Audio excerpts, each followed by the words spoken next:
Forcing Move, Session 2.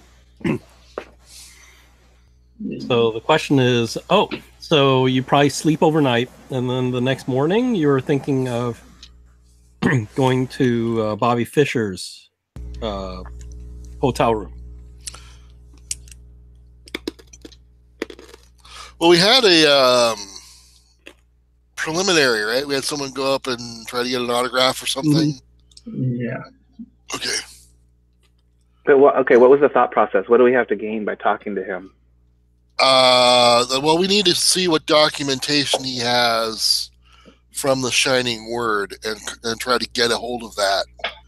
And then we need to find out where this Virgil, Margard or Marquard is, since he seems to have arrived at the airport, but nobody has had eyes on him since. Or not eyes on, but the embassies couldn't find any credit card or car rentals or anything like that, hotel sign-in. So they checked all the hotels and car rentals, and apparently nobody has used that name. They don't have video surveillance yet, do they? No. You have to do it the old way, which is take that photograph, walk around and ask people. I'm curious to know who this Father William Lombardi. Yeah, I'm curious to know who he is as well.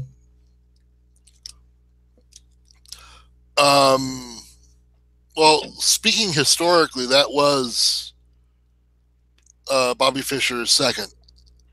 Yeah, so he is who he is.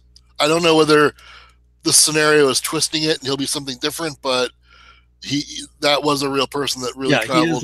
He is a chess master. So yeah, but I mean, like I'm saying, that doesn't necessarily mean he's not for the purposes of our being meta for our campaign or for the game.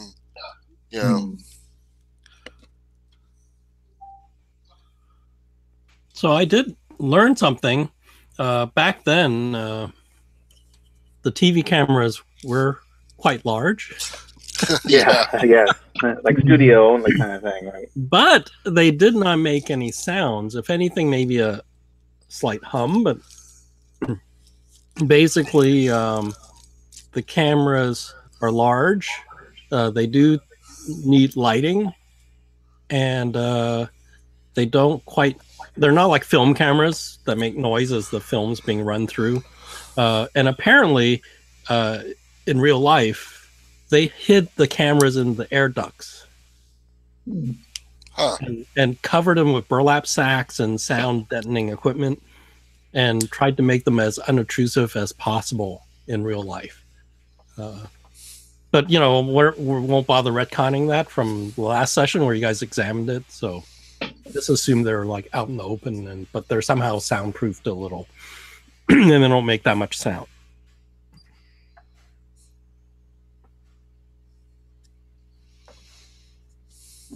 So do you still want to head? So I don't quite have the hourly schedule when the match is supposed to start, but you guys know what it is. And you were going to head over to Bobby Fischer's place when he's supposed to be playing chess.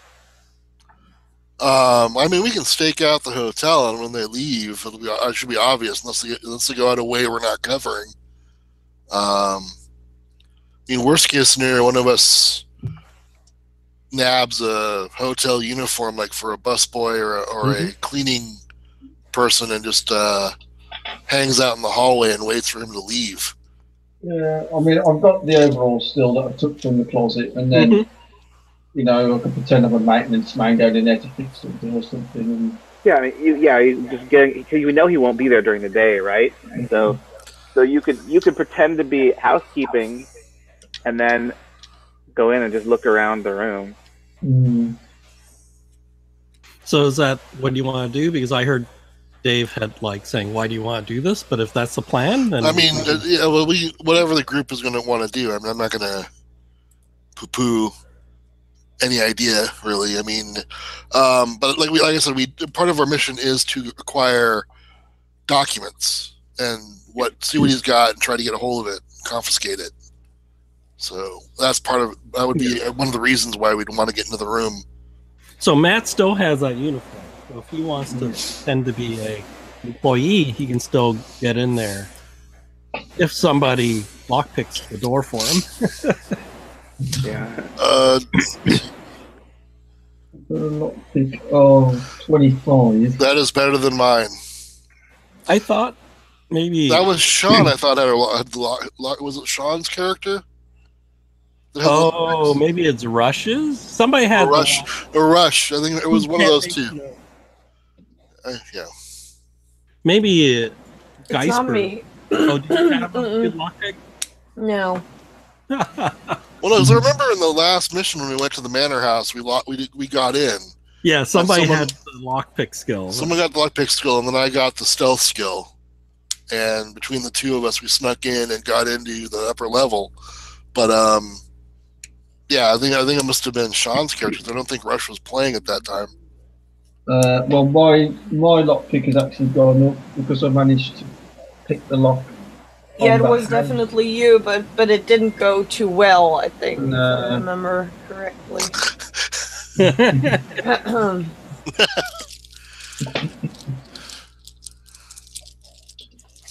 So is that the plan? The other option is, you could steal keys. If you steal keys, you can use the stolen keys. So that's always another option. Maybe we could try that first. See if we can acquire one. Trying to blag a key, saying I've got to go there to fix things like trouser press or something. So would that require sleight of hand or what? Yeah, sleight of hand, or if somehow you get there, sleight of hand if you're right. If you're in front of somebody and doing it in front of them, right? And then stealth if it's like nobody's there. So I mean, I've got a fairly high stealth, so I could try to steal them off of a cleaning cart or something. Yeah. So stealth is waiting for opportunity and then not getting caught. Sleight of hand is you go up to them, find the bellboy or whoever it is, the manager, and then steal the keys right off of them. Okay, so anybody have higher than a 70 in stealth? Oh no! Oh, well. Good. Okay, all right. I guess I'll go try and steal the keys Okay. then. So, Make but for my opportunity. before that happens, you guys have to get to the hotel. Let me describe what you see. Our car blowing up. Boom. So this is how it looks like when Bobby Fischer was going to the, walking around. So you see, he's the one in the suit walking there. The other people are all groupies. Yeah. So basically, during this event, and somebody shakes hands and things like that. There are crowds of people that are not normally there. And as you go, and then what's odd is typically the crowds would go by, right? They're waiting for him to come out, and they see him go to the chess match, and people go to the chess event, or maybe people who don't have tickets hang out here. But what's unusual is you're coming towards a hotel when.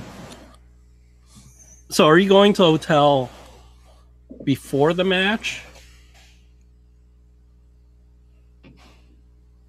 That's what I'm assuming. So you can steal the keys and prepare before, or are you doing this during the match? Probably be quieter during the match, wouldn't it? Because everyone's going to be focusing their attention on that. Okay, so during let's say you wait for the match to start like an hour later, or how long do you want to wait? Hour sounds about right. An hour? Yeah. Okay, so but what's weird is you head towards Bobby Fischer's hotel, and you still see this big crowd of people, and it looks like they're waiting. Right. Oh.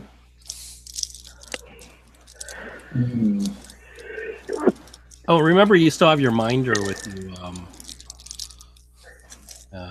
What's his face?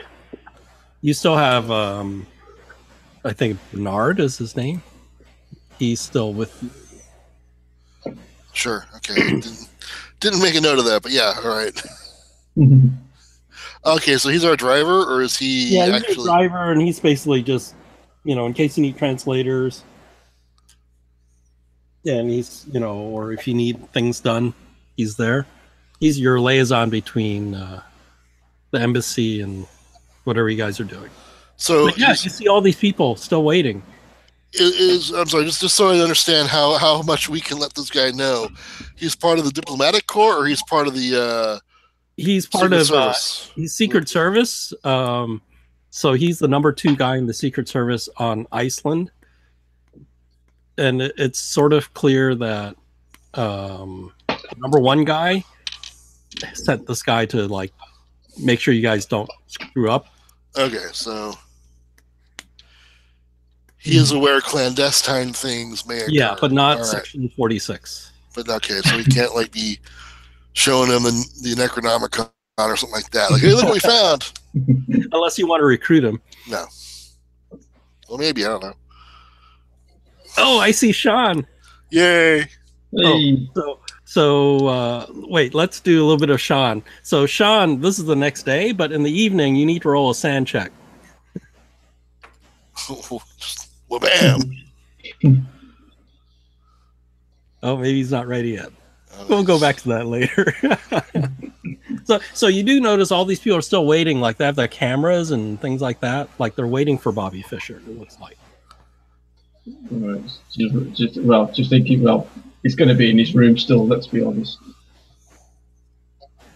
Just barging in. Hey, what's up, Bobby? Where's your Corby trouser press? I've got to fix it. So they're out in front of the hotel. Yeah, you could talk to the people. I mean, it's not like they're. Yeah, just, I asked when we get out of the car, I'll mosey on up to one of the group of people waiting and say, "Hey, what's going on? Hasn't he come out of the hotel yet?" No, you know, a lady goes, "No, he hasn't. We're waiting for him. Still waiting for him.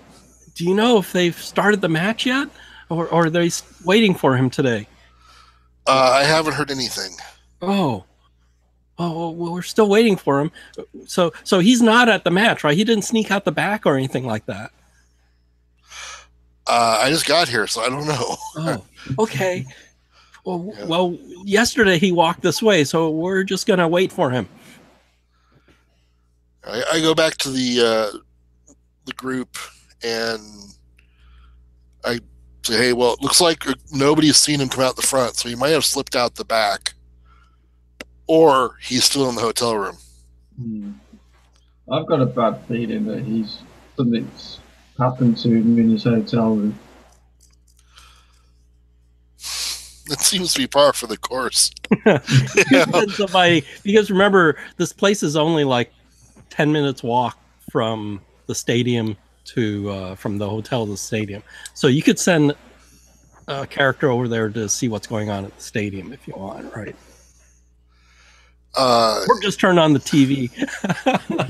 Well, I mean, there's like a bar or restaurant in the hotel that has TV, right? Yeah. So maybe go to the probably if you go in the hotel, like the restaurant bar probably has a TV, probably tuned onto the live chess match, right? Yeah. I need to go into the hotel anyway, so I can find the keys that we're going to use. Okay. But I'll wander through and swing by the restaurant and see if they have a TV on. Yeah. So you see the TV. They're not showing the chess match. There's a guy talking saying, "Well, Bobby Fischer hasn't shown up yet. Balls. God has decided to start the clock. Bobby Fischer doesn't show up in time. He will forfeit this match. This is not good because Bobby Fischer resigned yesterday's match. So this is his second loss. The game is set for 24 points. Each game is worth a point, and so he'll be behind 4 points already by tomorrow." So they're saying all this, and then they have to talk, and he goes, "Well, another 5 minutes, and Bobby Fischer will forfeit this match." All right, so I'm going to wander off and look for either a cart that might have keys, like a janitor's cart or a maintenance worker's cart or something. Yeah, just do your stealth. I'll let you do.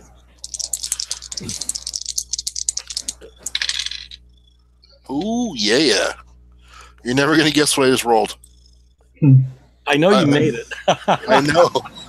I rolled an 01. Oh, okay.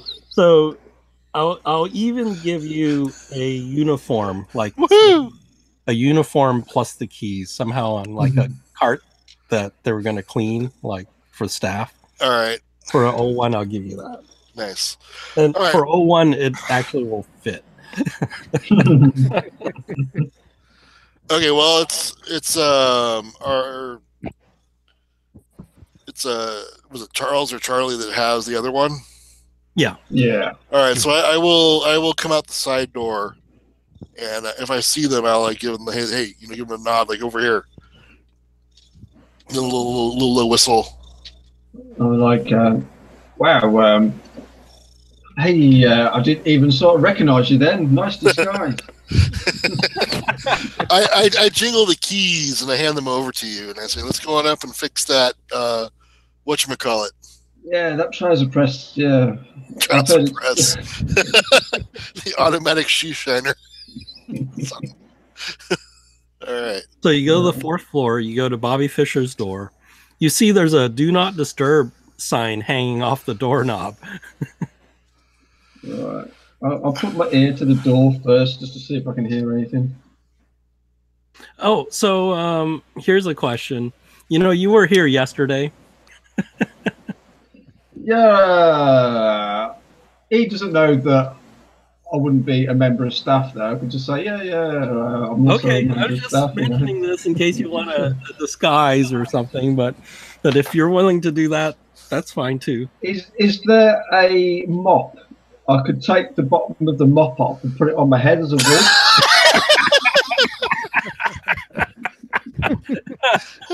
That would maybe require an extreme disguise roll to make that work. Otherwise, it'll look like an old guy with a mop on top of his head. So, if he does ask, I'll just mention, I'll work here and okay. I'll take a day off. Yeah, that's plausible. So I'll put my ear to the door first, see if I can hear anything. Yeah, do a listen. Nope, that's a fail. Yeah, you don't hear anything. Now I'm thinking, I could either knock and then just go straight in, because as far as we're aware, he's at the match. So, are you bringing anything with you other than just the keys? You're just bringing the keys up here? Yeah, I acquired like a toolbox from that sort of cupboard, I think, as well. Didn't I? To take to inspect the cameras. And since my job description is usually eliminating problems with violence, I have my tools of my trade on me.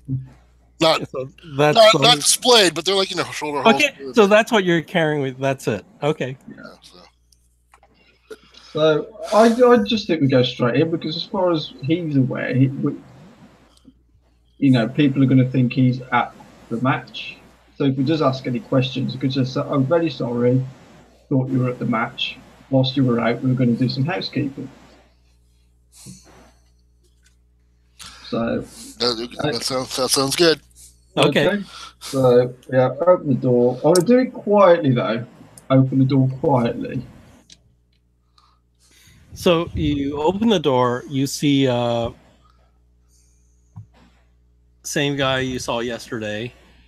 He's in here. Also, Bobby Fischer's in there too.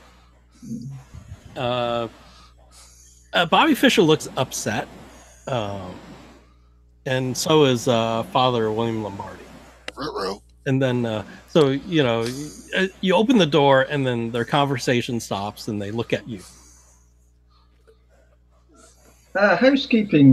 Very, very sorry. We didn't think there was anyone here. We just assumed you would be at the match. It's just a routine thing we do. I'm actually trying to put on like a different accent as well. To try and disguise my voice a bit. Suddenly you're Chinese. What?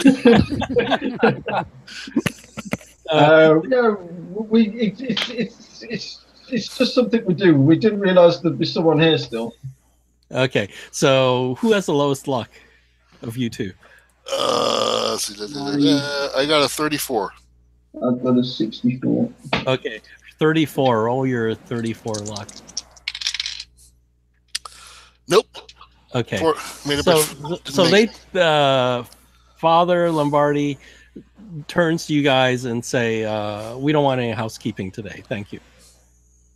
Are you sure? We've heard that there might be a fire risk with the with the trouser press. So we just need to have a real quick look at it. He goes, "No, just come back tomorrow."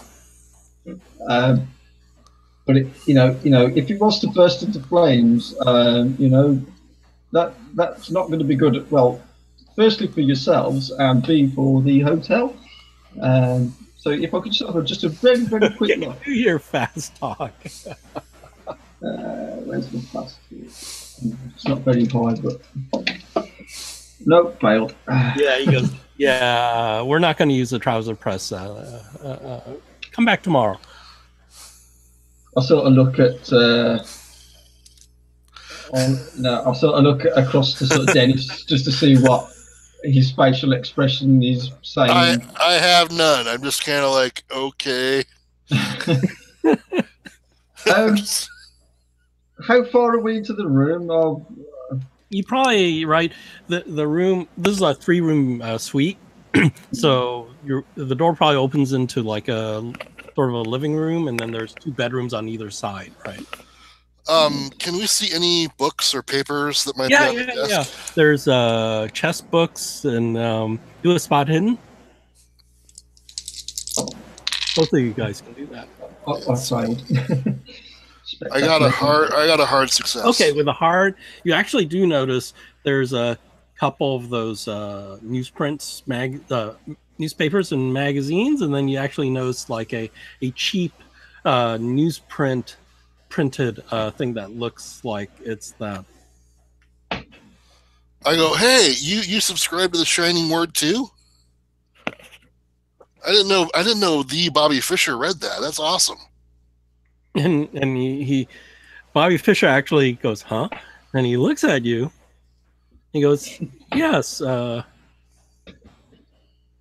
he like pauses for a moment, like he's waiting for you to say something. I go, well, look, I usually get it in the mail, but this I didn't get this last issue. Do you have it? Can I borrow it? He goes, oh, I thought you were the one that was been giving me copies. Oh no. No. You mean they've been coming into the door for you or something? Yeah, I thought. Well, yeah. Go ahead, take that. Get out of here. Here. All right, I'll try to take the Shining Words. Okay, yeah. He tells you to take that copy and get out of the room. Okay, all right. As I'm doing that, do I notice that I'm going through the paperwork? Do I see anything other than the Shining Word that might be useful to us? As per like our mission statement. Actually, not just one copy of it. It looks like there's a 4 or 5 different issues, right, on that coffee table. You do see a number of chess books. I'll leave the chess books and the chessboards that they were looking at. Okay. And, you see like probably there's a tray of, they ordered food right from the hotel, and there's like trays with dirty dishes and stuff here and there. Okay, so I will try to take as many as I can without being obvious about it. Is that like a sleight of hand, or is that more of a trade craft? Yeah, that's a sleight of hand. It's like, oh look, I'm taking all of them. Oh. Wow. Ooh. Extreme. Oh, extreme? You can take the whole stack. Yoink. All right. Well, I guess we'll come back tomorrow then, right? Yeah, tomorrow. Nice meeting you, Mr. Fisher, and I walk out the door. And yes, I just keep sort of edging around just to look at the, to sort of look at the trouser press, just to show my concern about it, and then. And then I'll just give them, a look and just, shake my head as if, as if to say, it's your loss if your room burns down. Yeah. So as you leave, you hear like a side comment, like, the father goes, "That guy looks familiar. I don't know why he looks familiar." Just as you close the door,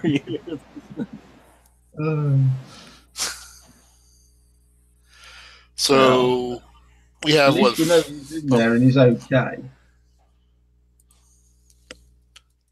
yeah. So the dangerous truths, which is what this these things are, is a sort of mimeographed typewritten manuscript on cheap paper, and they're stapled together. Oh, nice.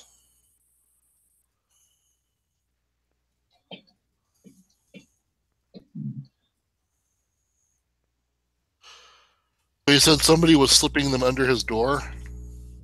It sounded like that's what he said. You weren't sure, but you think that's what he said. But he's also from Section 46. The Section 46 said they found records that he's a subscriber too. Right? Yeah. All right. So I'm gonna, as we're walking back, I'll peruse the dangerous truths and see what kind of nuggets. Okay. If it has anything meaningful that like. Yeah. Roll a POW check. Great. Awesome. You're now a Cthulhu cult member. Nope. Oh, you failed. Roll a die. Well, first roll a sand check. Jesus.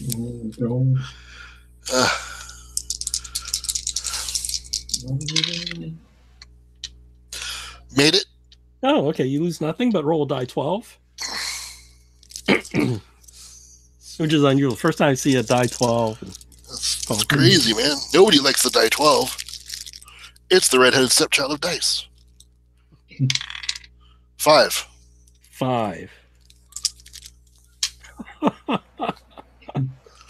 So you're perusing this, and you're walking down the hallway with Charlie, and you hear Charlie say, "Wow, I hope that worked. I hope they didn't figure out who I was, and that whole thing about the trouser press, I think, really worked."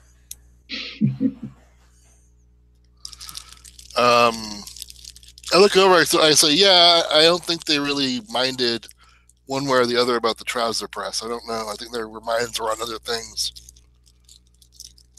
Yeah. So Charlie, you just hear Dennis just blurt that out loud. Yeah, they. I mean, when I went up there the other day, he said that they were planning some new chess moves and some new tactics. Is this part of their plan? To do really badly to start with, and then to use these great tactics as a really good comeback and to make himself look really, really good? Or do you think it's these newspapers he's getting? Because he didn't seem to know anything about them, did he? They just started appearing. So as you walk down the hotel hallway, this lady sort of looks at Charlie a little bit and just keeps on walking. But Dennis, you hear her say, "Oh, he looks really old to be still working."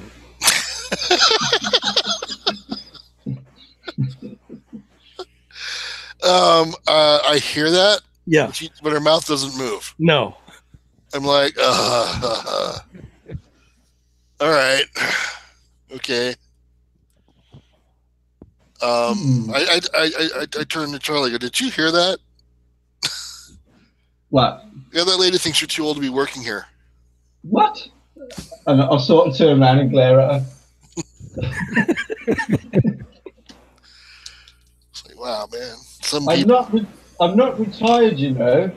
I'm in my prime. And then I carry on walking. and you have like this little bit of in Dennis, you sort of have this little thought of like, yeah, I used to be in the RAF. I think something's really weird here. I'm looking at I'm kind of giving the newsletter a sidelong glance, and I asked Charlie, "Hey, do you want to take a look at these?" And I hand him over. That old chestnut. I don't know. I'm feeling kind of peculiar after I don't know.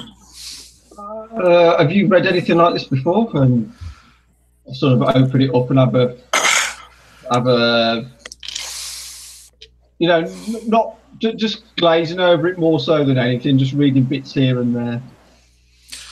I mean, was there anything that stood out to me as particularly odd, or was it just standard conspiracy theory? It's weird. It talks about conspiracy theory. You're looking at it. It's like crazy conspiracy theory stuff. And it's all like done on like a basically kitchen sink press. It's all pasted up and copied on a mimeograph kind of thing. Yeah. Okay. So this is you glanced at this, right? Are you looking through it? Yeah. Roll POW check. POW 55. I got 65. Oh, you made it. No, I failed. Oh, you failed. Okay. My POW. So... Okay, do a sanity check first. Oh, jeez. I failed that as well. So you lose 1 point of sand. All right. It's like you're reading this thing, and it's like this weird conspiracy stories. It seems like full of non sequiturs and stuff. It's really odd. And you're thinking if Fisher is really reading this stuff, no wonder he's disturbed. Roll die 12. Oh God. It's good ages since I rolled a die 12. I think it's that one. 10. 10. Oh, okay. Roll a die 10. Oh, 1. Add 1 Cthulhu Mythos. Ooh. Roll another die 3. That's a complex chart for some of the rolls, man. So that is a 2. Lose 2 sand. Oh, So you're like looking at this like jumble of words and conspiracy theories, and then you suddenly like get this feeling like you've seen past the veil of reality, and you understand that there's more to this world, that there's this otherworldliness, and you could sort of get the slight peek of this strange extra dimensions, and maybe there's like 7 dimensions and tightly wound into a spiral, and there's like this dark matter and other weirdnesses that suddenly comes into your head. wow.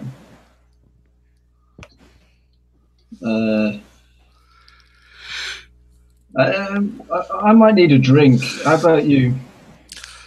Yeah, I'm wondering if I should have had rubber gloves before holding those papers, because I'm thinking it may have been soaked in LSD or something, because I'm starting to trip a little bit. I'm hearing things. Well, the CIA did actually plan doing that with with Castro. So as you head to the bar, there's all these people there. So Dennis, you suddenly hear all these voices everywhere. It's God, I think the bars are a bad idea. Out each other, you have all these thoughts like, and maybe once in a while you hear like this thing like, "Oh, Bobby Fischer, what's going on? Why did he forfeit? This doesn't make any sense." And then somebody else says, "Oh, she's hot." And then everyone goes, "Oh." So you have all these different voices in your head from all the people in the bar. Yeah, I turn to Charlie. I got to get some air. I got to get out of here, and I go for the front door. I see him go really quick, so I can kind of tell something's wrong, and I sort of go straight after him. All right, so I'm outside. I go outside, and the crowd's still there, of course, right? Yeah, and you like there's from the people that are close to you, you hear like this. Oh, is that Bobby? Oh, no, that's not Bobby. You all right, Dennis? What's up, man? Something's going on. I don't know how to really explain it. I think it's something having to do with that paper, the newsletter. I think it's been dosed with something. Yeah, I think I got something. I'm not right. I mean, I must admit, when I read it, I started seeing things in a different way and having these really kind of crazy thoughts of, just. I mean, I don't know how to put it into words, but I'm hearing what people are saying, but their mouths aren't moving. Okay. I'm hearing things that they're thinking, I think. Okay. What am I thinking now? Yeah. What are you thinking right now? Well, no, I want Dennis to do it because I just think it will be more fun. Oh, okay. Oh, jeez. Okay. You're thinking of a cheese sandwich with a pickle. Yeah. How did you guess? I'm really hungry right now. It wasn't a guess. I saw it. And now you're doubting me that you think I don't know what's going on, and now you're concerned for me. And that lady over there, she has syphilis. and she doesn't want to tell her boyfriend about it. And that guy over there, he likes dogs, but not in a natural way. And that priest over there, I don't even want to tell you what he's been doing. Oh, God. This is really not cool. This is not good at all. We need to get you somewhere quiet, and I'm going to try and empty my mind right now. Yeah, this is not good. I mean, it could be handy in an interrogation sense. I could tell what people are thinking, but I don't think this is good for me to be out in the crowd like this. At least, hopefully it'll wear off. Hopefully I'm not stuck this way. But yeah, I definitely think whoever handles those documents should be wearing rubber gloves because you may have been dosed too. Let's say I got some really interesting thoughts about the cosmos and stuff, and I mean, it did freak me out, but I was just started seeing strange symbols and languages, and but nothing as mad and crazy that you're getting. So, Charlie, you actually also have this little twinge that you think like the universe is watching you for some reason. And then Dennis, you read this off of his mind, like the universe is watching. Like between the molecules, there's eyeballs, and the eyeballs are looking at you from the void. Oh, no. That's messed up, man. That's not. Don't stop thinking that, please. It's weird to me out. I don't want to think about eyeballs floating in between the atoms. Okay, that's not cool. It's not good. I'm getting the willies. Give a little shake and shudder. And then I get kind of freaked out knowing that you know what I'm thinking and saying what I'm thinking, which is like weirding me out even more. Oh God. Yeah, I think we need to go somewhere quiet and I need a drink, and I definitely need that. I definitely need that sandwich. I'm going back to the car and shutting myself in the car because it's the one last place I can think of that might be fairly silent. Okay. Out of game, I've got an idea of what the eyeball thing is as well. It's not good. So who's in the car? Just you two guys came out here, or the rest of the people are in the car?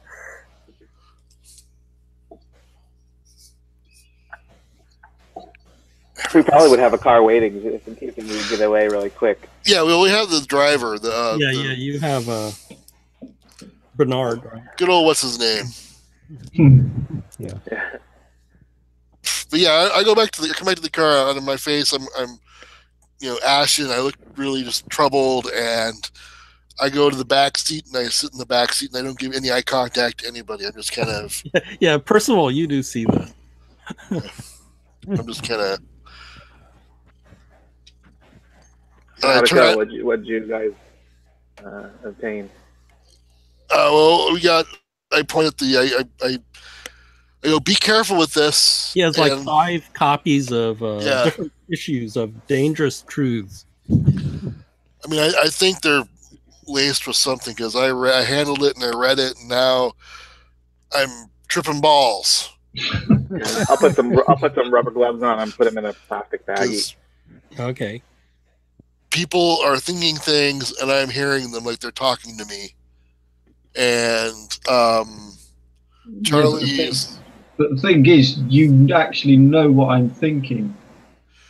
That's the scary thing. Yeah, I don't know what's going on because people are thinking things. And it's like I'm actually reading what they're thinking because now Charlie's got an itch in that spot in his back he can't reach, and it's starting to drive him nuts. And I reach over and start scratching his back. That's got to be a parlor trick. I can't believe that. How do you? Here, I'm thinking of something right now. I'm thinking of a number between 1 and 10 million. 1 and 10. Okay. 346. Does he guess the right number? Yeah. Yeah. Wow. I look a little shocked. Okay, one more time. I'm thinking of one more number. Thinking of another number? 11,312. Holy shit! How can that be? And now you're thinking about that lady you saw last night at the bar. Okay. I trust what you're saying accurate. And this started when? I read the paper, and then after that, I started hearing people's thoughts. And then I handed the paper to Charlie, and he read a little bit of it, and he started getting weirded out by things like the universe was watching him or something. And then he started thinking about little eyeballs floating in between the atoms of, and they're watching us all, and it's just not cool. Well, it's too bad we don't have anyone to interrogate. Well, the thing is, the Bobby Fischer, when I went up there and found the documents, I mentioned to him that I was a subscriber to that newsletter, and I asked him for the documents, and he gave them to me. And he mentioned that he thought I was the one dropping them off, or that I might have been. So someone has been going there on a daily basis and dropping off a copy of the newsletter every morning to him. So we probably would want to just have a stakeout in front of that room somewhere, and see if we can find the person who's dropping them off. I mean, it's no wonder he's gone the way he's gone if he's been reading that paper. If it's done this to us, what the hell is it done to him? His mind definitely can't be quite right. Certainly not in a state prepared to engage in a high pressure chess championship. Yeah, I wouldn't want to do that either. Although now I might have an advantage because I can read the chess player's mind and know what he's going to do. But yeah, I know. I know. But the way he's been behaving and playing doesn't indicate he's having the same advantage. Well, he hasn't played at all, has he? He played the day you guys showed up, and he forfeited. I mean, he played like half an hour and complained about the camera noises, and then resigned the match. So today he didn't show up for the match, and the judge guy, I forgot the name of the guy. He actually decided to start the timer, and an hour later, since Fisher didn't show up, he said Fisher forfeited. No, do you think he's got, from whatever he's read, it's gave him really sensitive hearing? That you can read thoughts. I'm seeing whatever the hell I'm seeing, and he could be hearing things, hearing the tiniest of things really loud. It could be. I think this thing affects people differently because we both read the paper and came away with different problems.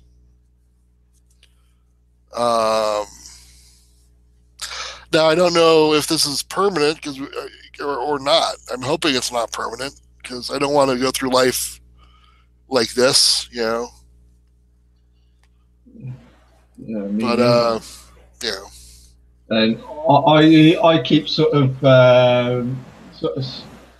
I keep sort of looking around, at the sky and stuff every now and again, as if I'm like being watched.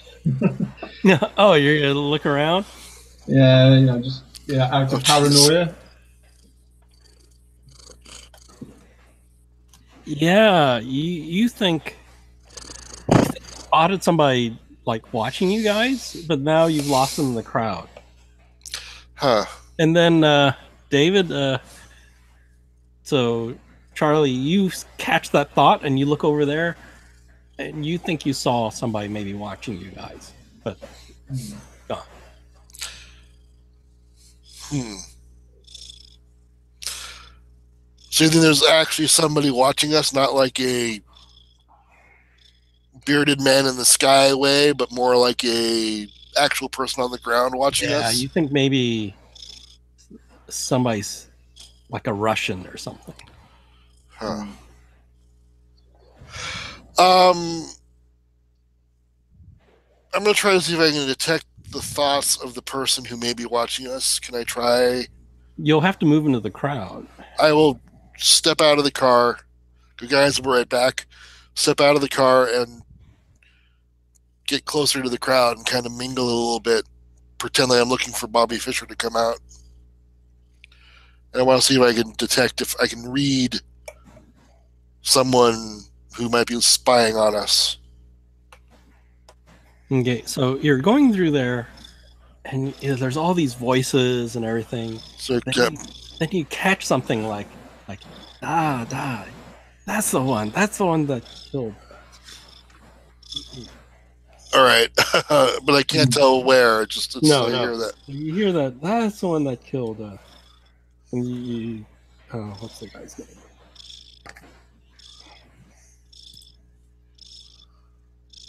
Zakharin. That's the one that killed Zakharin. He'll pay. I get back in the car. I go, there are KGB agents in the crowd, and they saw me, and they know I'm the one who killed the guy. So, I don't know what we want to do about that. If we want to, like, use me as bait and lead them into a trap, or if we want to just lay low for a while and see if they come to us. So Bernard there sees you leave the car, come back in, and goes, "Is something wrong?" Yeah. There's some KGB agents out in that crowd. Oh, so you get from his surface thoughts at first. Now he's worried. He goes, "Uh-oh, KGB." But before then, he has a thought like, "This job sucks." You actually get this thought as like, and damn it. There's some. Soames will never promote me. I've been here 5 years. I'm his best guy, and he'll never get me out of this because he needs me here. He goes, I hate him so much. So you get that bit of thought as he was sitting there in the car waiting to drive, as he's looking at the crowd with nothing to do. Boring. Yeah, I feel for you. I can see Soames is really underestimating you. You say that out loud. Yeah, yes. He just turns and looks at you, and you hear this thought saying, "Did I just say that out loud? Did I say that out loud?" He goes, "No, I didn't. I don't." No, I'm just guessing. Don't worry about it. It's all good. He goes, okay, and he goes, "Oh, he must be a really good cold reader." You hear that thought? So what are we gonna do? There's a couple of KGB agents out in the crowd, and they recognized me. I didn't know that there was anybody else around last night other than myself and my I don't know, target, what the word would be. But yeah, so those two guys are watching us. I don't know where they are, but they're in the crowd. So he goes, "Should we drive away?" That's what Bernard asks. I look at the rest of my team and say, "What do you think? We driving? Are we going to try to find the KGB agents, or what do you want to do?"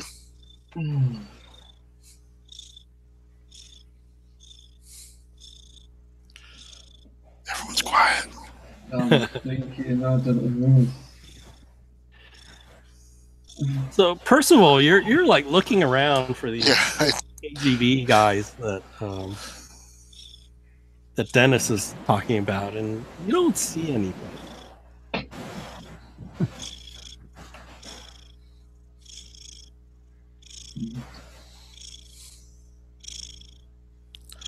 What time of the day is it now? It's in the morning, so probably the match would have started like probably 8 in the morning. So maybe this is like 9:30.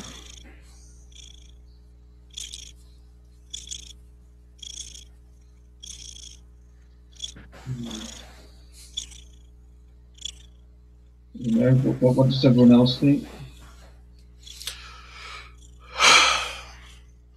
Well, I'm for leading them into a trap, trying to draw them out so that we can see who they are. But I don't want to do it in a way where I'm certainly going to get killed. I'd rather do it in a way where they have to follow us to like a secluded area. Has anyone got a camera so we can at least try and get their photographs so we can... Yeah, I think somebody had a camera. Someone was trying to pretend to be a journalist. So yeah. Oh yeah, I have the camera. Yeah, Whoops. the camera. And I have a tape recorder. I forgot. No, I hand you my camera. I go, here you go. You can be the camera guy. Right. Would that come under arts and crafts to take photos? Just to take them is not a big deal, right? It's probably just a. How sort of good you wanted to get the photo, basically. So you can take pictures. I don't think. Well, I mean, do we want to drive someplace less crowded and see if we can draw them out and be a little more obvious? Yeah, see if they follow us.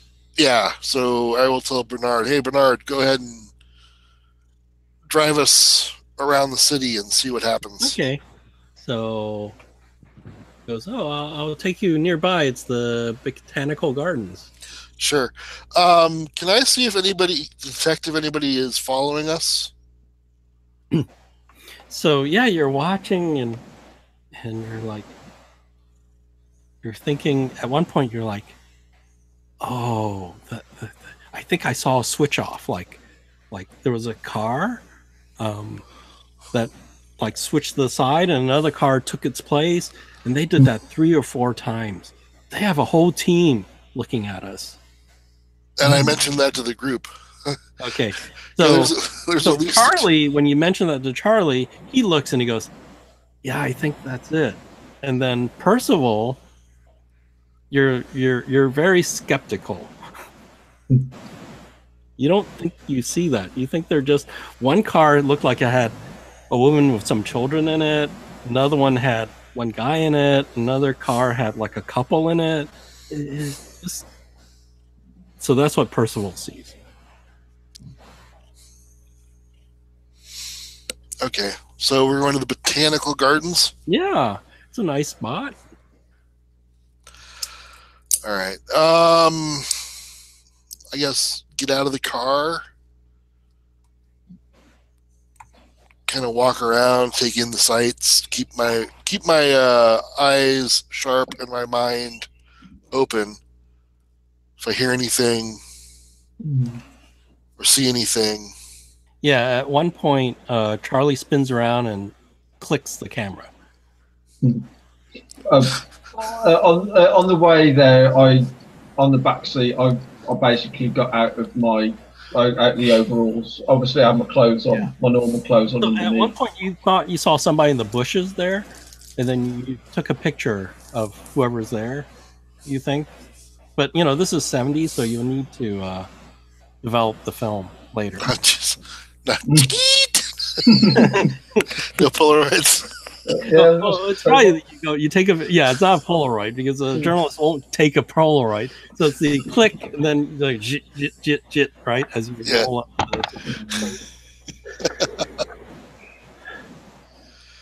All right, so I'll like find a park bench or something to kind of like just hang out at and see who comes into the park, and if I pick up on anybody, I'll like try to give an alert to the rest of the group by like nodding my head in the direction of the person I'm listening to. So first of all, Dennis and Charlie seem very jumpy.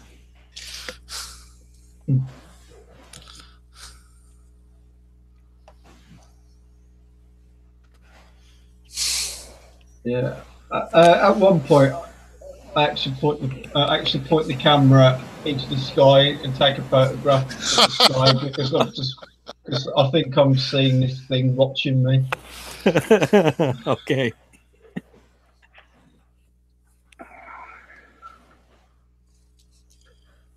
So how long do you wait in the park? Half hour, 45 minutes, something like that. So half hour you go, you're pretty certain somebody's watching you. You're not. They're really good. And you think maybe Charlie got a picture of one at one point. You're not sure. All right. I go back to the car and I say, I think you got a picture of one of them. I'm vaguely getting a feeling that someone's watching me, but I can't distinctly lock it down to where. But I think you got the picture. They're definitely here. Let's hope so. So, what are we going to do now? We want to try to lose these guys so they don't find our safe house. Mm-hmm. But other than that, what's our other plan?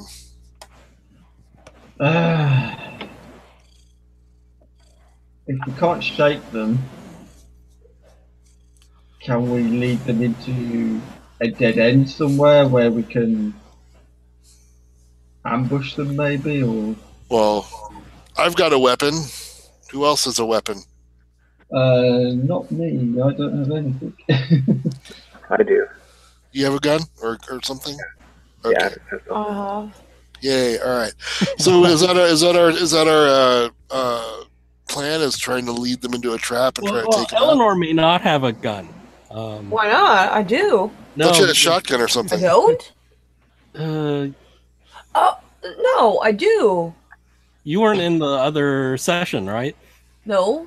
So when they came here, they flew without any weapons, thinking Station was going to give them a weapon. Oh. So, and Station said no. And Okay, these I guys- am a weapon. So these guys had to talk to the person in charge of weapons and convince them to give them to them. So if you wanted one, you could roll your. I think you're CIA, right? Yeah. Yeah. So you have to go to the CIA station and do a trust roll to get something.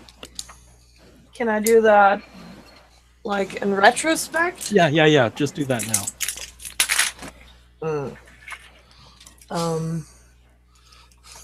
Yeah, guys, I guess. No. Mm-mm.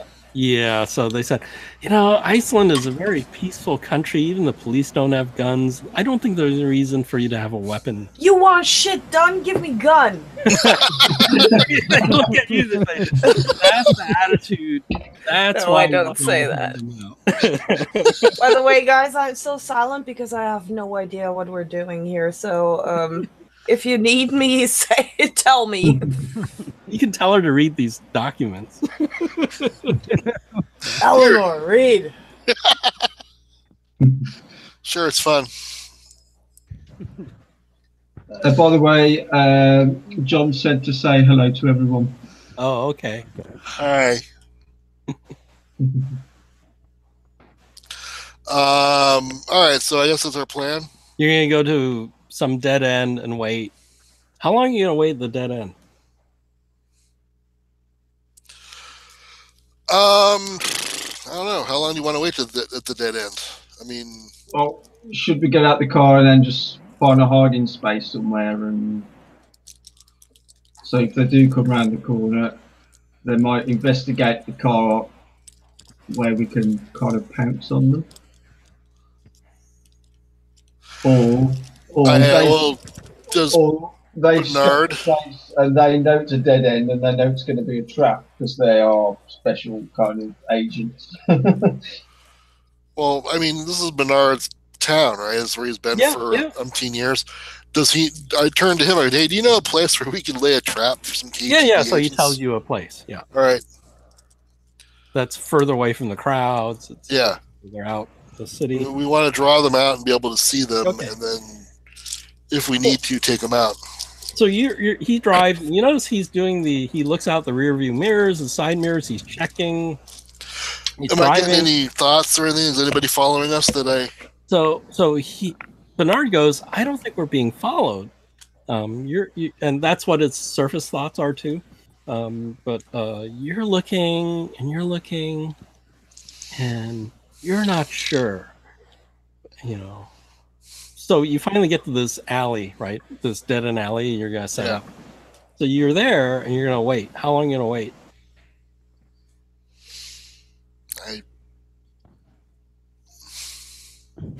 I mean, how long do we want to wait? I mean, it's like an hour, half hour. Well, if they were sort of following us, surely we wouldn't have to wait too long because they know where we've gone. So if they're not there in 15 minutes, we can only assume that they know they're a trap and they're not going to fall to the bait. All right. Okay, so you wait about 15 minutes.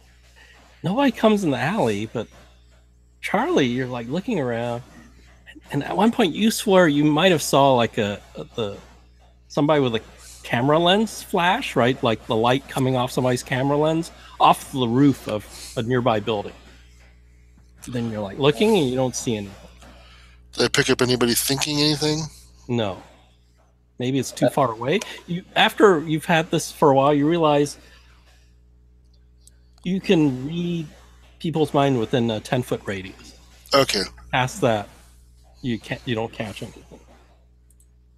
Just the camera I've got, does it have like a zoom where I can Yeah, zoom in? you have a zoom. I'll look through it and just see if I can spot where I saw this flash coming from a bit better using zoom. No, but it's like a adjoining roof, right? So you Is think there, somebody on a rooftop was taking a picture, but you're not sure. is there like a fire escape ladder up the side of the building? I walk over to Dennis, and I don't say it, I think it. I think to him, there's someone on the roof, there's a fire escape, we might be able to climb up there and see who it is. I nod and I try to sneak over to the fire escape and go up to the roof. Right, and I'll kind of go there as well, and I'll wave the others across, but out of sight. I'll try to do it underneath the building, so when Sky was on the building, he wouldn't see me wave everyone else over. If that makes sense. So I assume Des will get there first? So do you want to make a stealth roll then, or? No, I have your numbers. I have your Okay. Oh, so we're doing that. So you get up there, and you look, and you don't see any evidence anybody's been up there for a long time, right? There's like pigeon poop and a lot of dust and like tar, and you don't No footsteps, like nothing. anybody's up there, yeah.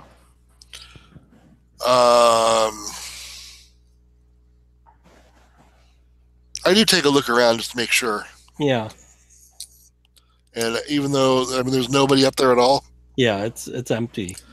I come back partway down, I look over at Charlie, and I shake my head. No. And then I climb back down to the group. They go, yeah, there's nobody up there.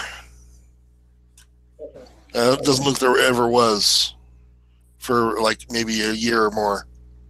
I could have swore I saw a camera lens like glinting in the sunlight.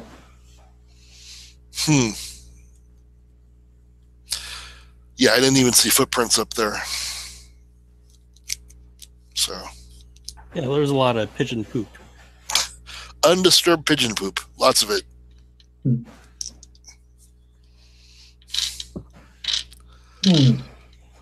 So I don't know what you know.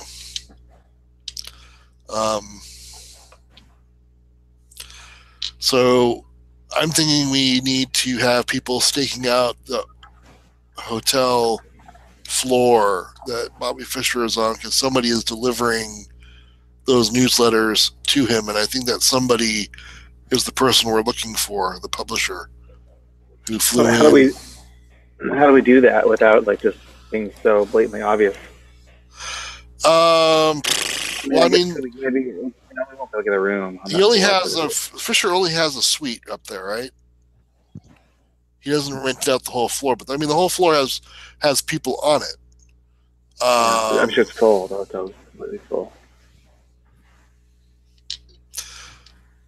I turned to Bernard. I go, does the State Department or CIA or anybody have rooms on that floor? I mean, I'm sure they're going to give him some security, right? I mean, the fourth floor, same as Bobby Fischer? Yeah, I mean, is there someone there from the government? It's not, because they didn't know Bobby Fischer was going to go there. It was like a last-minute change of rooms. They thought everybody was going to be in that other hotel, right, where the Russians booked. Well, I mean, worst case scenario, we just take over a room and either... Yeah, but the rooms are all booked, right? Because I know, but I mean, we take over a room and impersonate the occupants, and either we pay them off, I see, and tell them to beat it, or we tie them up and leave them in the bathtub while we're working, and then let them go when we're done. So you hear his thought, like, really? And I was thinking, really? These guys? Oh, really? Wow. Oh, wow. I need a job with these guys. Nothing ever happened in Iceland. I mean, I'm not advocating killing civilians. I'm just saying that we take over the room and we knock them out or whatever. We He looks at you and goes, this is your standard operating procedure? Yes. He goes, wow. He just thought, like, wow. We need to get these photos developed as well. Okay. Would that have to be done at the safe house, or? Yeah, you probably need to go to the safe house for that, or drop it out of Photo Place. But so, how many days has Bobby Fischer been in town? He was supposed to arrive earlier, but he only arrived on July 4th. Which was how many days ago? Today's the 13th, I think. Okay. So. And he has, 5 copies of this newsletter? Well, that stack had 5, so you took all 5. Okay.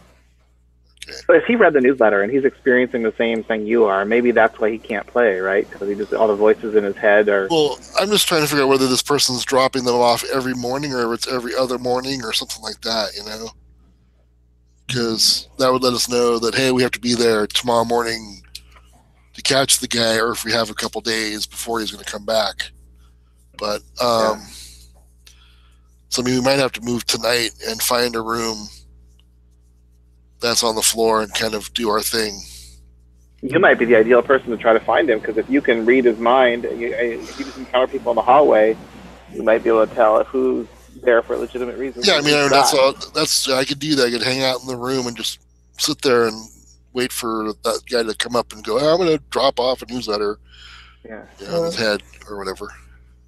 Actually, if we could get the room next door, maybe you could get the thoughts through the wall, and you'd be able to hear in your mind what he's actually thinking himself as well. Yeah, that could also work, and then I can go crazy because he's probably got a lot of weird things in his head. But I'll do it for Queen and Country. Take one for the team.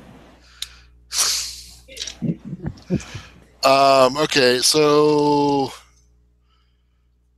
I guess our plan is we are going to develop the photo, go back to the hotel, take over the next door room to Bobby Fischer and wait. Okay. So when you... What? Oh. Could we blag our way into the room? We don't have to force our way in. If we put the overalls on again, we can mention that there's a problem with the trousers, with the trouser pressings catching fire. We know there's one wrong in this room. So could you please vacate for safety purposes? Yeah, I could have Charles disguise himself as the concierge. And yeah, that's what I was thinking. And say like, oh no, we've arranged for you to be moved to a different hotel, and just give them a bunch of BS documents to, get them out the door. There we go. That works too. Oh, Sean, you're here. Yes. You need to roll a sand check. Oh. All right. Let's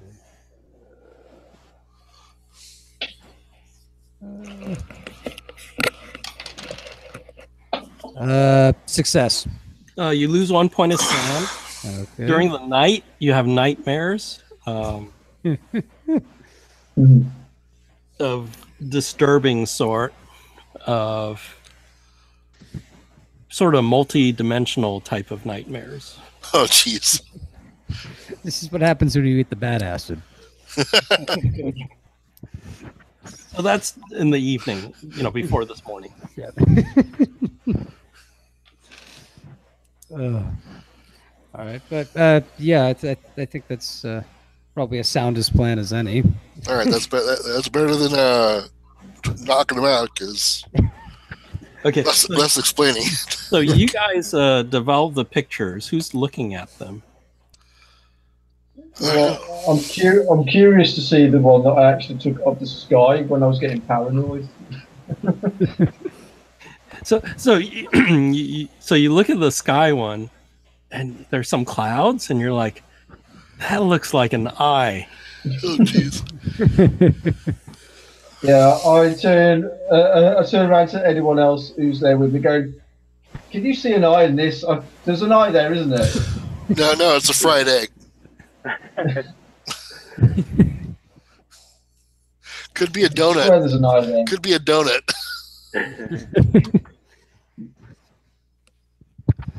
That someone sat on. Someone squished it a little bit. So the other photos, like the one you thought you caught the guy hiding in the bushes, you're looking at it and you think like maybe behind the bush there's a shadow, and the shadow looks like a guy crouched behind the bush. Oh, that's not good. But so that's what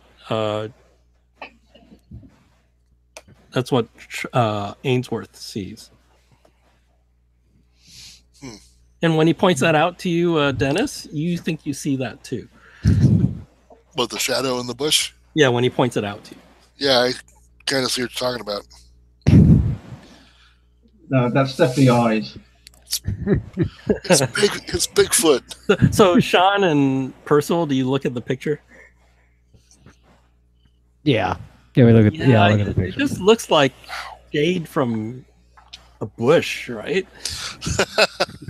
Maybe it takes a little bit of imagination, but then it's like the cloud thing. You're not quite sure. Is this some sort of art photography?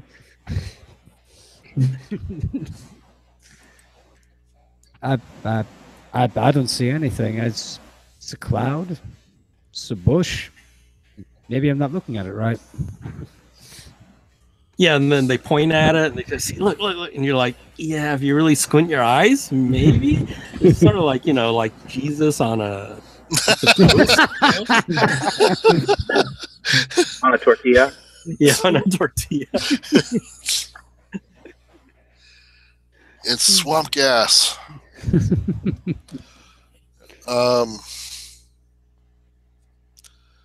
Yeah, well, that shows how good they are, because, they hide behind a bush and not everybody can make it out. Yeah, that's my explanation. I'm sticking to it. These are some pros, man. They're that good. Which means we're that good because they're bringing their A team against us. So it's actually a compliment. All right. I mean, I'm not seeing any little bears and hats on unicycles. So I mean, No.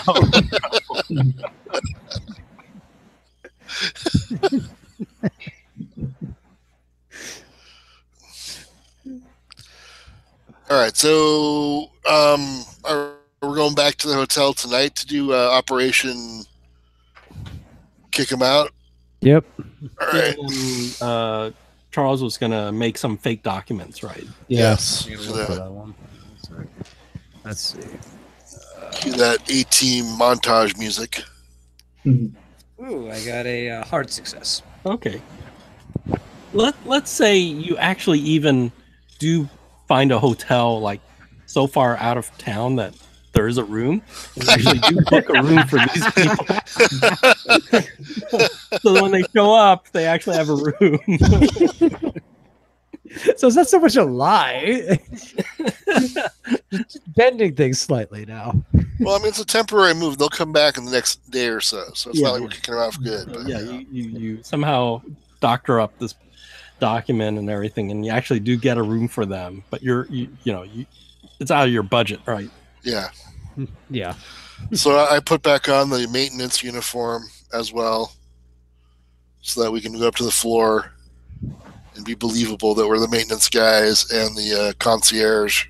Yeah. Okay, yeah. With that paper, I think these are normal people. They'll protest, but they'll like leave, right? Because we unpacked. We now have to pack. Then we'll just be like, no, it's okay. Go ahead. We'll just send your bags over.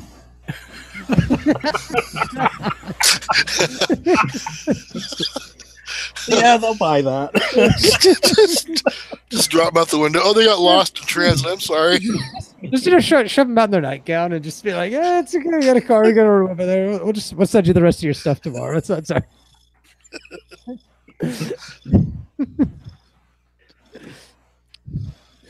There could be something useful in the bags.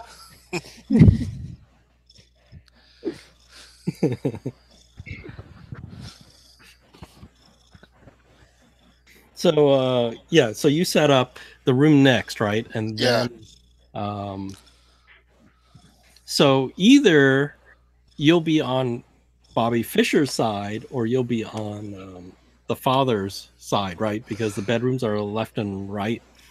So there's a chance you're looking for Bobby Fischer's, right? Well, what I'm hoping for is the room that would have a view of his door or be next to the door, so they get close enough to read whomever is coming to drop off. So are you on either side or are you across the hall? I mean, well, probably across the hall. okay, you want to be across the hall. Okay. Like I said, so I can look out the little peephole and see. So it'll be 10 feet radius from the door. So that's where I'm going to doors stand. probably don't face each other. There's probably they're offset a little.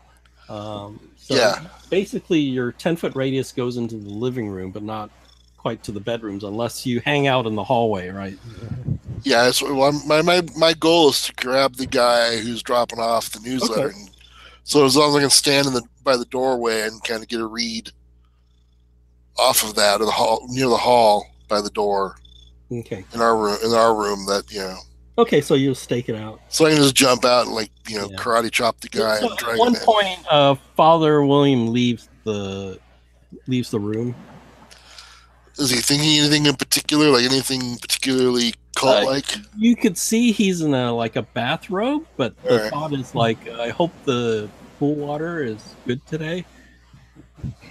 All right. And he's in flip flops and a bathrobe, right? Sure. And he's carrying a towel. So they got Jesus on it? No, you do know this hotel does have a swimming pool. Okay. So he's not a cool priest with surfing Jesus on his towel. No, okay. No. Yeah. All right. Okay. All right. So I'm just. That's all I'm doing is I'm doing the stakeout. I don't know who's with me, but you know, my intention is if I can get the guy who's dropping off the news, I'm going to spring out and hopefully not get stabbed again. So you're gonna hang I'll out. go, okay. Who else is hanging out with you to stake out, or are people doing something else? I will stay in the room which we vacated Okay. and await anybody shouting for help or needing help. Or saying, "Oh, I got stabbed again." I can stay with you, though I'm a little bit scared after the car incident last time. It's all good. What is Charles doing? Charles will be after giving him the documents and bluffing them out. He'll probably go meet up with Percival. Okay. What's Percival gonna do?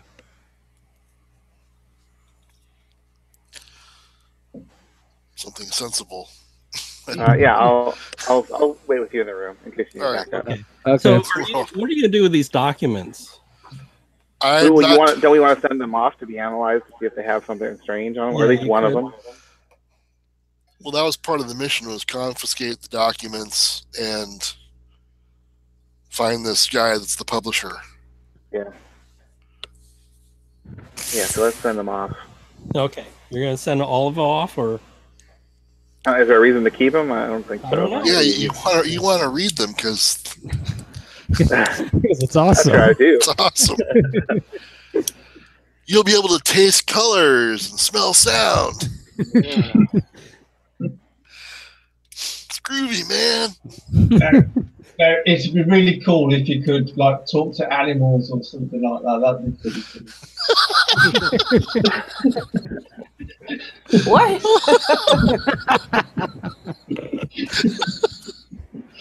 You'll be able to feel your hair grow, dude. So, is anybody reading these documents? I'll try. Okay.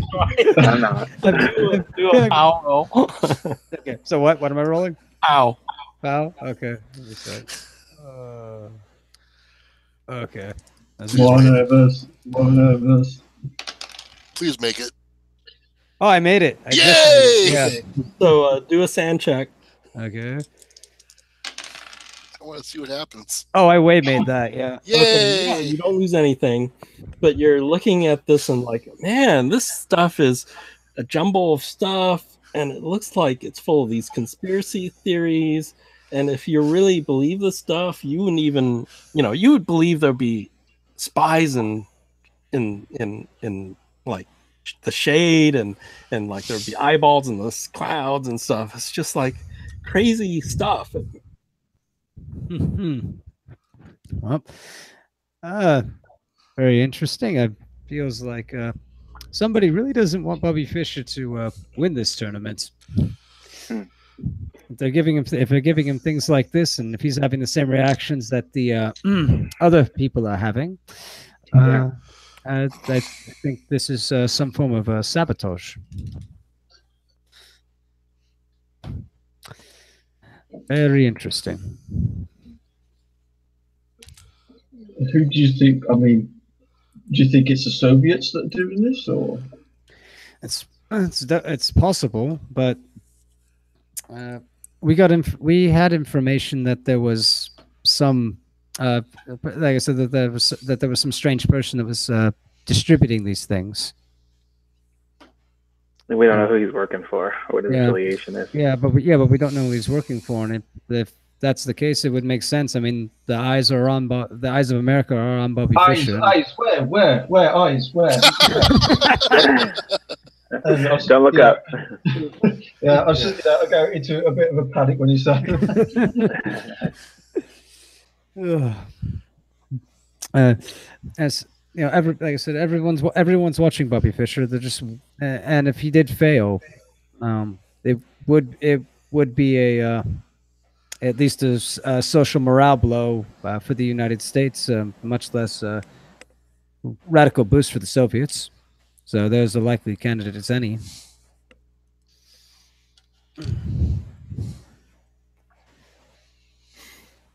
So you stake out like a lot of spy work is sort of boredom as you stake out. So you stake out all day, and at one point, food gets delivered, and then the father woman comes back, and his hair's all wet and everything. And comes back in, and nothing really happens this day, and it gets to the evening. Yeah. And I guess you're gonna wait still. Yep. Okay. Take shifts or whatever, because I can't do this all day long by myself. Charles, make another sand check.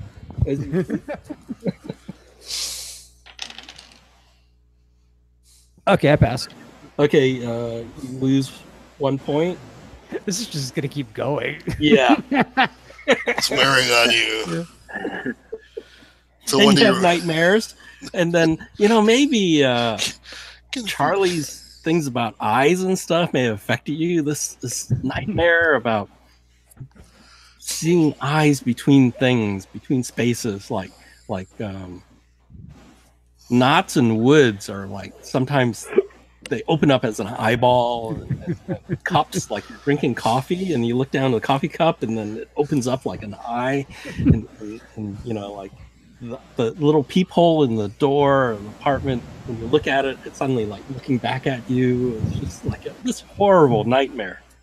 I'm going to look around the room, and any pictures that have eyes, I'm just going to like draw like something over the eyes. Black them out. Okay. Okay, deposit. Later this morning, right when morning comes along, Yeah. I still assume you have the lowest luck. Mine's 34. Yeah, probably. Okay, roll your luck.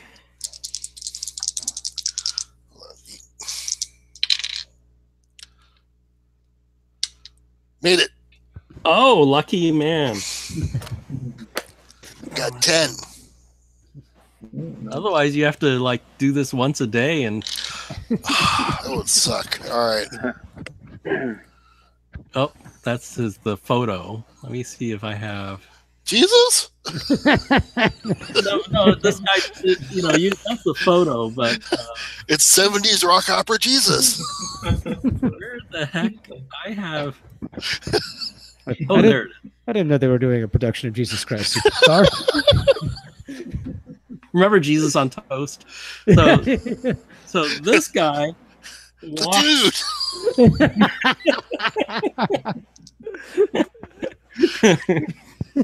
Where's the money, Lebowski? So this guy walks up to Fisher's door. He's carrying an envelope, and he slides it underneath the door. All right, I'm going to leap out and clobber him.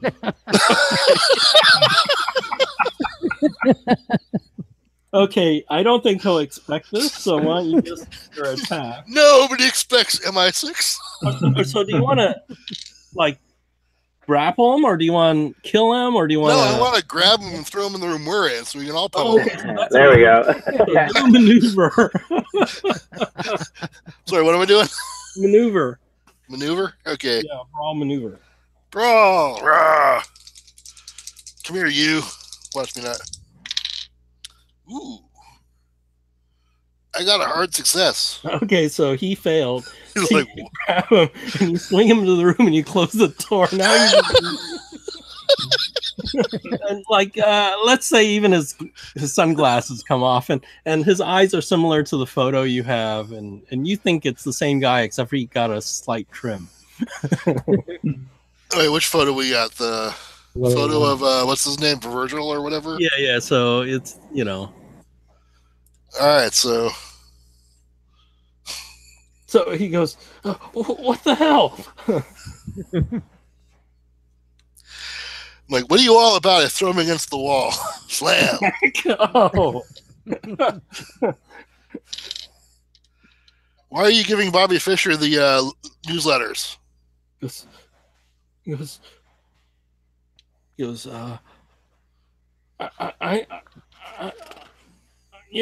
as a publisher, I'm obligated to hand out hand out a magazine to all my subscribers, and I go, that's bullshit, and I throw him against the other wall. okay, so everybody You traveled all the way here. everybody needs to make a Event. POW check. Oh, As he says some words that you don't quite understand. Uh-oh. I gotta beat him. Oh, I failed. 95. Ooh, Ooh, I hard made it. success. I Hard made it. success. Oh, 0-4. Okay. I actually made it. It was a hard success I made. Okay. So everybody still have to make a sand check too. I forgot. So, but this is just still the 0 of you succeed, 1 point of you fail. I failed, so I lose 1 point. Yeah, just 1 point. Okay, I succeeded. I Okay. succeeded. And then for the POW check, who failed? I did. Okay. And only Charlie? Yeah. Okay. Roll a die 12. Oh, God. Uh-oh. 2. 2.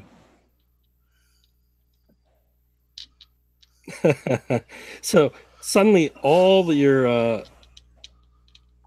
senses, like touch, hearing, sight, everything's unbearably bright and loud. So you have a penalty die on all your listen and spot rolls Ow. Yeah. because everything's so bright and loud. I'm guessing that's what this other guy's got then. So -1 to listen. Yeah, it's a penalty die for listen and spot hidden. Listen, spotted. There we go. But yeah, he does say this. You notice he says some weird language, couple words, and then All right. suddenly you do see that Charlie like falls back, right? Balls. Ah! Stop making all that noise! Ah! And I've got my hands over my ears. Stop shouting! All right. I'm gonna lay into Virgil and tell him undo what you just did and crack him across the jaw, Okay. which may be counterproductive to him doing, but I'm gonna try to knock him out. Okay. So you need to do a hard fighting roll. Okay. To succeed knocking him out, and then if you succeed, then he has to make a con check. Yes, I had succeeded on a hard. Oh, okay. So he Yeah. has to make a. Oh, so you smack him, but somehow, like his head snaps back, and maybe this guy's a hard jaw, but he doesn't go unconscious. Do I do damage to him, or is this all like just not? Yeah, why don't you roll your damage anyway? But this one will be non-lethal, right? So. Yeah, Yeah, you can do a little damage. It's all right. I can do a little damage. Yeah. A little bit. All right. Yeah, as long as he has his hands, he doesn't need to talk to give us the information. That's 1. I do 5 points. Oh, okay. Yeah, so you bruised him up. I yell at him, that's BS. Publisher doesn't come here to personally deliver a copy of his newsletter. And you look at him, and he looks. You could hear his thoughts saying, "Oh, these guys are dangerous. Oh, fuck. Time to use." And then he starts saying more words. No, he's not saying more words. No. Stuff something in his mouth. Yeah, I'm gonna, I'm gonna you take do off that. my sweaty, nasty sock and stuff it in There his you mouth. go.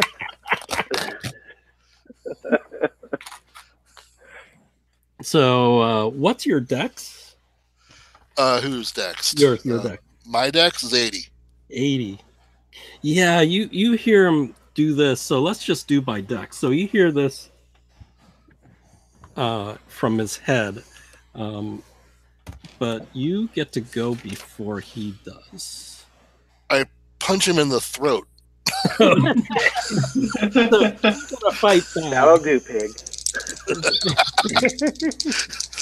see. Oh, what's your build? I forgot what your build is, but it doesn't matter. Mean my size or Yeah, it probably doesn't matter. my size is 75. Okay. No, it's your build. Yeah, like, Oh. do you have a damage bonus at all? Yeah, okay, so my build builds +1. Okay, you're the same as him. Okay. All right. So I got a hard success to throat punch him. Okay, do your damage All right, let's see. plus your damage bonus, right? So it's a die 3 if you punch, and then your damage bonus, which is die 4. Plus So already did 5 to him. 3, 6. Oh wow! Let me see if he's conscious. Oh, he goes unconscious. Good. Maybe this is good. Maybe maybe you can now read his unconscious thoughts and they'll give something away. Is Charlie still affected by the spell, or does it go away when he gets knocked out? No, you still read minds. He still has a sensitivity.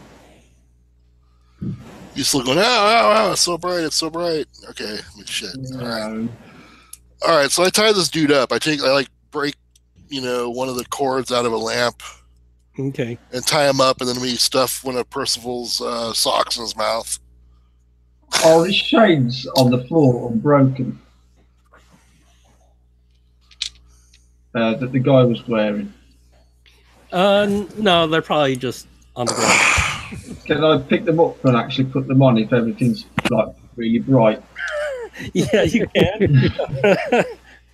But you can even feel like the greasy temples of the glasses on your ears, and you feel greasy. You always feel like it would like drip oil, but it doesn't. I mean, it's like everything's extra sensitive, right? All right.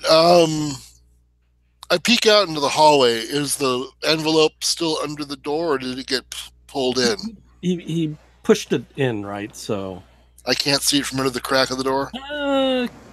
Okay.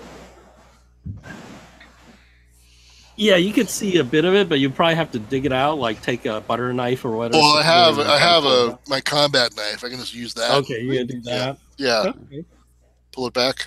Yeah, you can do that. All right, that's what I do. And then I go back into the room we're using, and I'm thinking we need to get like a laundry cart to get this guy out of here. That should be pretty easy to get. Yeah, because I got my maintenance uniform on. Charlie is kind of tripping balls right now. We have him tied up, so I can go down and get a laundry cart and bring it back up. Okay. And are you gonna look in the manila envelope? Just to see if there's a newsletter in there. I'm not reading the newsletter. A newsletter and a cassette. Ooh, a cassette. All right, I hand that off to Charles. All right. And I go back down and I get a laundry cart. Okay. And I grab some extra laundry so we can use it for cover and bring it back up. And I guess what my plan is to dump him in the laundry cart, toss the dirty laundry on top of him, and then we got to get our car back around the back or something and load him into the trunk. Yeah. So I'll get him to the safe house. Okay, you're gonna take him to the safe house? That's fine. And then we can, get medieval on his ass. So are you gonna go through his clothing? I assume. At some point, yeah. So you notice he has his ID, his passport. It's Virgil Marquardt. That's on him. But then you see there's car rental receipts and everything, and it has a different name on it. So what's the name? Hector Brand. But his passport says Virgil. Yeah. So yeah, he has a press pass for his name, Montana driver's license with his name.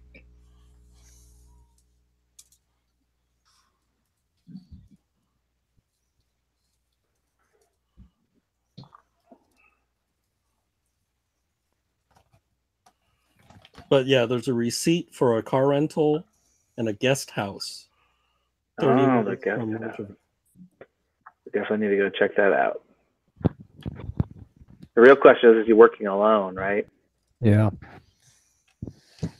Because if he's working alone, there's a glacier with his name on it, and then we're done.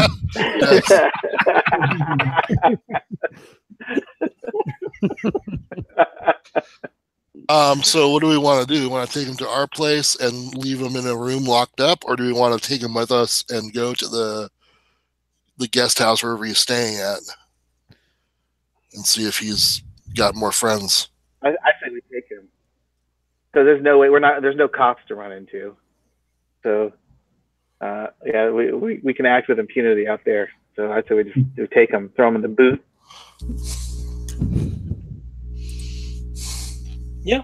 Gagged. Yeah, sounds All good. right. Yeah. Okay. So it's a 30-minute drive out of the city. You see it's a guest house. I guess a 1970s Airbnb, right? Yeah. Yeah, they're usually like someone's farm. They just rent out a little separate, construction that they've put up to make extra money. As we're driving, do I get any KGB willies? Oh, of course you do. Like they're watching us, or they're following us? You feel like they're following you. They must be following you, even though, like, maybe you see down the road, you don't see any cars, but maybe they're surveilling you with a helicopter or something. Well, they're saying you said my telepathy only works 10 feet. 10 right? feet, yeah. Right. But like when we roll up on the guest house, let's like surveil it from a ways out to see like what kind of cars are parked. Yeah, first of all, you're looking and you don't see squat. All right. and also Charles, right? So Charles, you don't see anything either, but Charlie and Dennis, they know you guys you're being followed. Now I'm starting to wonder if that's actual ESP or just paranoia.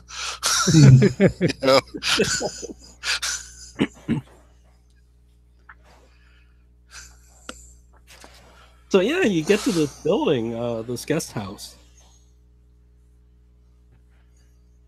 He does have the keys to the place, so you don't have to break in. All right.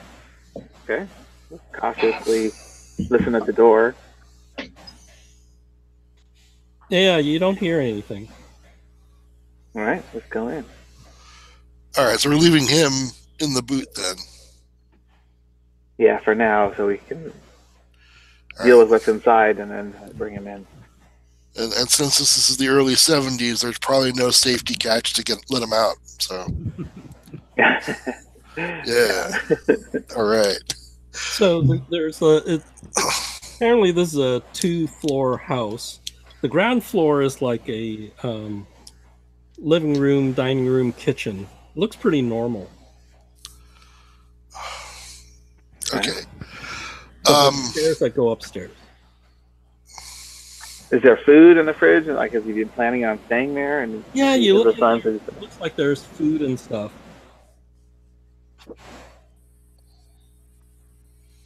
Now yeah, you guys can do a spot hidden. There's a shotgun in the basement. Ah! 42. I think I made it. Yep, I made a normal success. You're looking around. Same here. Even though this is like a rental place, you do see some photos of a couple. The owners, I assume? Yeah. You assume it's the owners.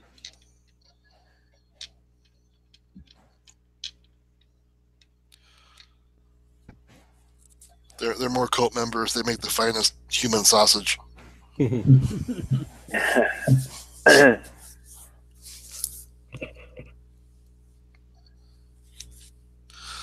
All right, so is there anything on the ground floor that sticks out to us, or otherwise it's just a regular it looks residence? Did anybody get better than a regular or a hard spot? I actually rolled with the penalty dice, both 84 on both dice. Wow. Uh, Wow. It's so bright. You think in this situation it would be, beneficial? It's like I can hear mice. They're scratching in the walls. Ah. So upstairs is like a hallway, and there's 2 bedroom doors, but they're closed. That's never a good thing. Oh. I go over and listen to one of the doors. Yeah, you don't hear anything. I try. Is the door locked or is it unlocked? It's unlocked. I open one of the doors Okay. very cautiously. Yeah. Do a stand check. Uh-oh. Where I find Helga? No. Of course not. All right, no, I don't make it. Roll a die 8. We're rolling all the dice tonight.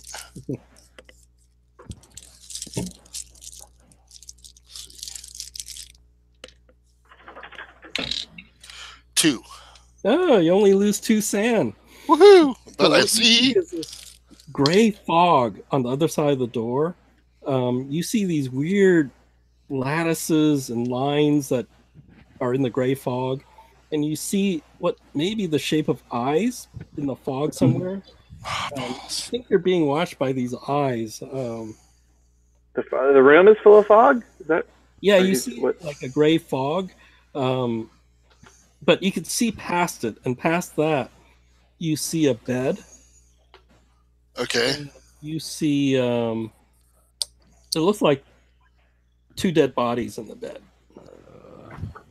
Actually, I think I have a picture. Let's see. Where is it? Oh, here. What? I think that's the bed. There's these weird tendril type things and a fog in there, Has the eyes sprouting. and eyes, yeah, in the fog. and the shotgun by the looks. Well, they with your practice eye, Dennis, they apparently they were shotgunned to death. Okay, that's not normal.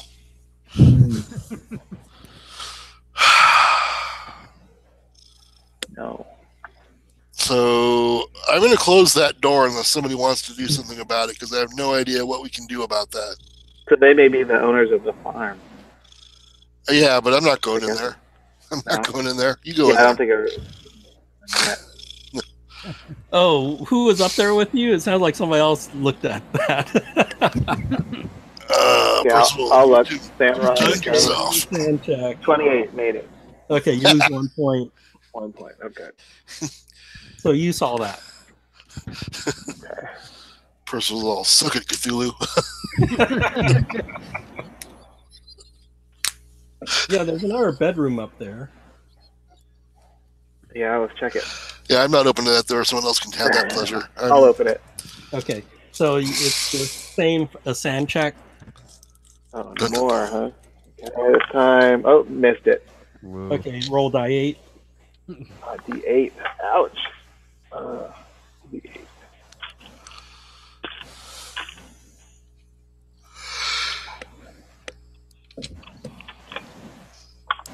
Five points.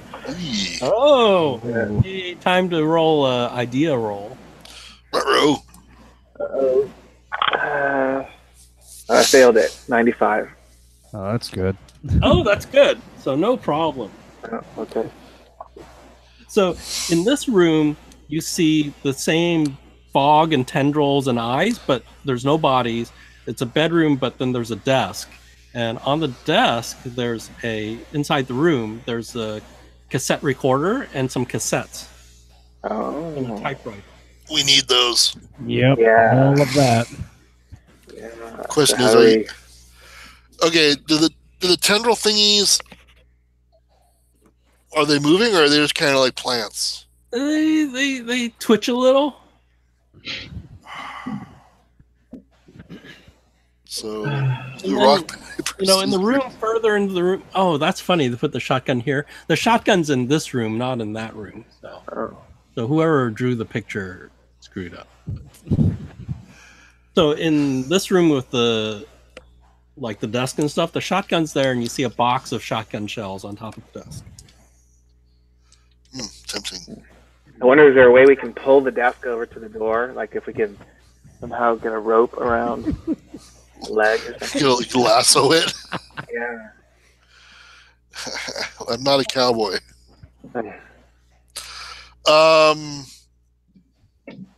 But there's nothing obstructing us from getting to the desk with the tape recorder and the cassettes and all that You stuff. have to get into the room, but right now these tendrils are sort of sparse, so you can get in there. All right. Screw it. I'll enter the room. Okay. So you go there, head, and you're going to grab the stuff. There's I'll also another. There's also other manila envelopes there, and they also say to Bobby Fischer. Yeah, I take With, everything.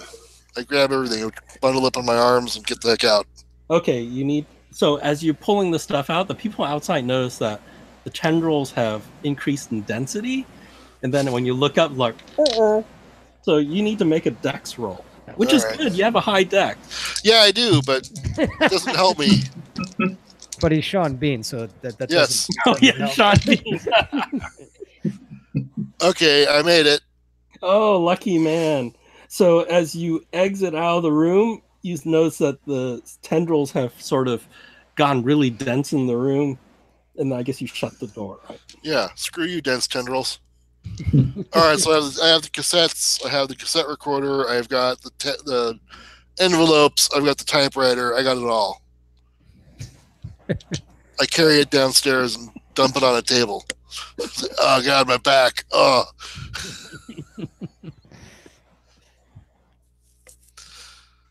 All right, so as far as we can tell, it's all the materials. Yeah, it looks like there's no other people in this place. There's no basement, is there? No basement.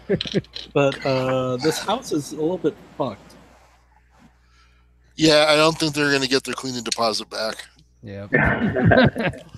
I don't think they're alive to get the clean deposit back. No, I'm talking about this guy, this chuckle monkey, and Oh, the guy who rented it. yeah, the trunk monkey. Can my sensitive hearing pick up anything out of the ordinary? Yeah, you're in there and you're like listening. You hear movement upstairs. Yeah, that's the tentacles. Maybe you even hear like a drip of blood flashing Uh, onto the floorboard upstairs.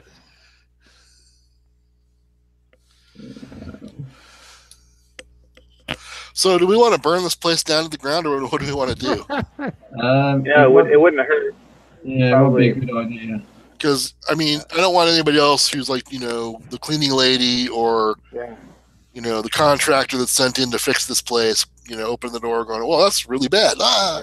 Well, there's definitely some crazy stuff upstairs we want to eliminate for sure. So I have to go for it. And then we're going to arrange, we need to interrogate this guy, I guess, Yep. and then drop him off a glacier.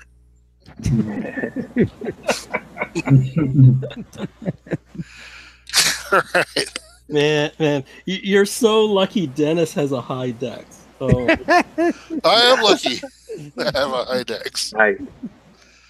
All right. So I mean, we want to burn this place down, like. yeah, there's stuff here. There's gas stove. There's like probably. We want to make it look like an accident, like someone left the gas on, that kind of thing. Just have Charlie mess with the wiring. There you go. Yeah, I'll do my best. In the state that I'm in. Well, before we kill this, it was Virgil guy. We need to make him undo what he did, if he can. Otherwise, If he can. if he can. Because speaking out of character, that Cthulhu spells are rarely like a heal harm. It's more just harm. We're just gonna harm you. Yeah, especially there's if it's really- anything like a withering spell. Or Yeah. Yes. No, we did find an anti-withering spell. But, Yeah, it was the body shaping spell. Yeah, it was the cure was as bad as the disease. Yeah, it didn't seem very nice to use. Oh man, yeah. So are you gonna question him now, or are you gonna burn the place down? What do you want? What's next? Well, we should burn the place down and then take him to a nice glacier. I'll let you burn the place down. That's no problem. You guys are pros at destroying. Okay, so in lieu of dumping him in a vast icy death, do we want to just get a plane and talk to him on the plane, and if he starts mumbling something, we just kick him out, or what do you want to do? Could hang him over the side of the plane, I suppose. To ask him questions. Yeah. Put him on a rope and then just knock him out every time he starts. You can pull him back up. So when are you gonna take him on a plane? This evening or the next day, or As soon as possible, really. Yeah, we gotta get to the bottom of this as fast as we can before Fisher has to go back out there. I want my sanity back. I want to stop feeling like this.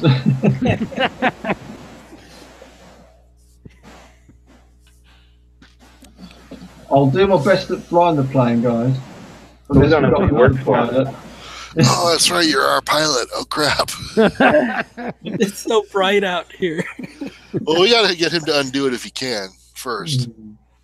We trust him though. The minute he tries something, he's going to try to mess us over. I don't think we can trust him to undo it. He's not going to help us out. We could always have Dennis threaten to cut his tongue out. I prefer asking him questions with a hammer, you know? Yeah. I've said it before. All he needs is a hand. He can write down his answers. Yeah. I mean, it's actually kind of useful information to know how long it takes for this to wear off, right? Because ultimately we want to make sure that Fisher gets returned to a normal state. So if you continue to suffer for this for days on end, then Fisher's not going to be able to compete. Yeah. All right, so where are we going to interrogate him? At the safe house, or are we going to take him to where the plane is? And We'll just keep him in the safe house until we're ready to execute when this thing wears off and see how much info we can get out of him. Yeah, because I don't know how much damage he's going to be able to do inside the safe house anyway. all right. Famous last word. All right, so safe house it is. Okay, so who is asking the questions? I can do the violence, so I will enjoy that. I can just lay out my tools and let them see them. Yeah, who's got is there any skills that correspond to this? I have a fast talk ability. This is like more intimidate, right? Like, I have an Intimidate is intimidation. torturing, and questioning is intimidate. Yeah. Questioning is an intimidate? Yeah. All right, I got a 45 in that. okay. What do we Mine's only want to? 15. What do we want to know? Who We does want to this, know what's his motive? Why is he here? Why is he doing this? who does number 2 work for? Yeah, exactly. Yeah, exactly. So you ask him, right? But he doesn't want to say much, but you can read his surface. Yeah. Yeah, what is he thinking? What is he thinking? So he's there's a thought like he thinks Bobby Fischer will be the godhead for Daoloth. What? Daoloth. Okay. And this image of Daoloth is almost like, remember the mist? That Yeah. looks like the outer perimeter of that creature. So it's sort of like a little bit of identification with that. Okay. And What was he doing at the guest house? Was he trying to create an opening for it? or that's what you ask? Yeah, and I'm reading his mind. Oh, and he goes, oh, that was odd. And then his thought is like, I was just recording those cassettes for Bobby Fischer. That's really odd. You know, that does seem like a gate. Like, oh. And you start hearing some weird words. And I punch him in the head. Say, shut up. Boom. Okay, I'll give you a bonus die. Do your brawling.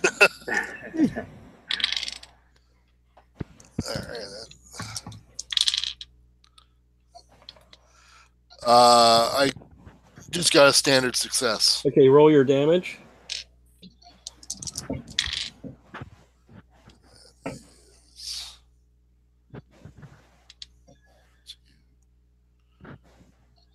That's the wrong die. Whoops.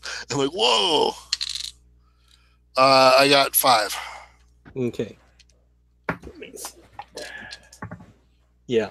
So just before he goes unconscious, you could tell he's trying to call the god into himself. Oh God! All right, we got to kill this guy. Yeah. He's trying to call something from beyond to himself. Because there's like this realization in his head, like, oh, you know, he's trying to make Bobby Fischer into this godhead, but then once you told him about the fog and stuff, he didn't connect the two. In his head, he finally goes, oh, I opened this gateway. I could be the godhead. I can bring the embodiment of this god into me. Just as you go smack. All right, yeah, we got to kill this guy. He's this guy's dangerous. I think All right. I explained what he was saying in his brain. That he's trying to create a god on Earth, and he thought that it was Bobby Fischer, but now he understands that the ceremony can make whomever, and he wants to make it himself. And that's what that weird, wispy, tentacly stuff in the house was. He was opening a portal to this weird god creature thing, and that's what's on the tapes. He's been sending Bobby Fischer incantations to try to get him to be this thing. So we might have to go back into the Bobby Fischer's room and see if he has any more tapes. Yeah, he's insane in his memory. Yeah. And that's why Bobby Fischer has been not really all with it. He's been getting these tapes. Yeah. So I assume you're going to drop this guy off the plane or just shoot him. Maybe both. Drop him off the plane. Shoot him first, then drop him, because I don't know if this guy is. Oh, when he might wake up. So this is a picture. If you actually didn't get him, he would show up in the Bobby Fischer chess match, and he would do that. Unleash the demon. But we didn't. All right. That didn't happen. Yeah. So as we get him up in the plane and we're about to throw him out the door, I lean into him and I say, "You came here to make a mess to mess with Bobby Fischer. Well, now you're going to make a mess out of a glacial Fischer."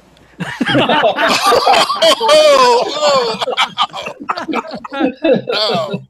And you know, Dennis, you hear this, and not only that, you think you hear like, I've been working on this for the last 3 hours.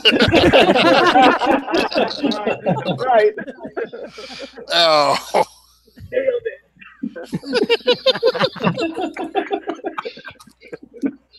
Oh. So how are you gonna go to Bobby Fischer and get his things? Well, he hasn't left his room yet, has he? No, but he probably will. Housekeeping. I mean, you can just hang out, and maybe he will leave his room. Right now, I'm almost just tempted to kick open the door and say, "Give me the tapes." I don't know, because how many tapes did we collect? It's a number of them, but what you need to do is go in the room and then do a search, right? A real good search, and that'll take like an hour or so, right, of searching the room to get it. Well, we can always pull the same trick twice and tell Bobby Fischer we have to move him to that empty room. There you go. You know? There you go. Yeah. Just temporarily got to service his room, so if he can step out in the hallway, here's a room he can hang out in. Yeah, just put him, like I said, Okay. just put him across the hall.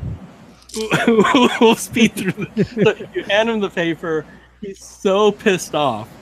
He's so pissed off. He goes, "Fuck this tournament! I'm leaving."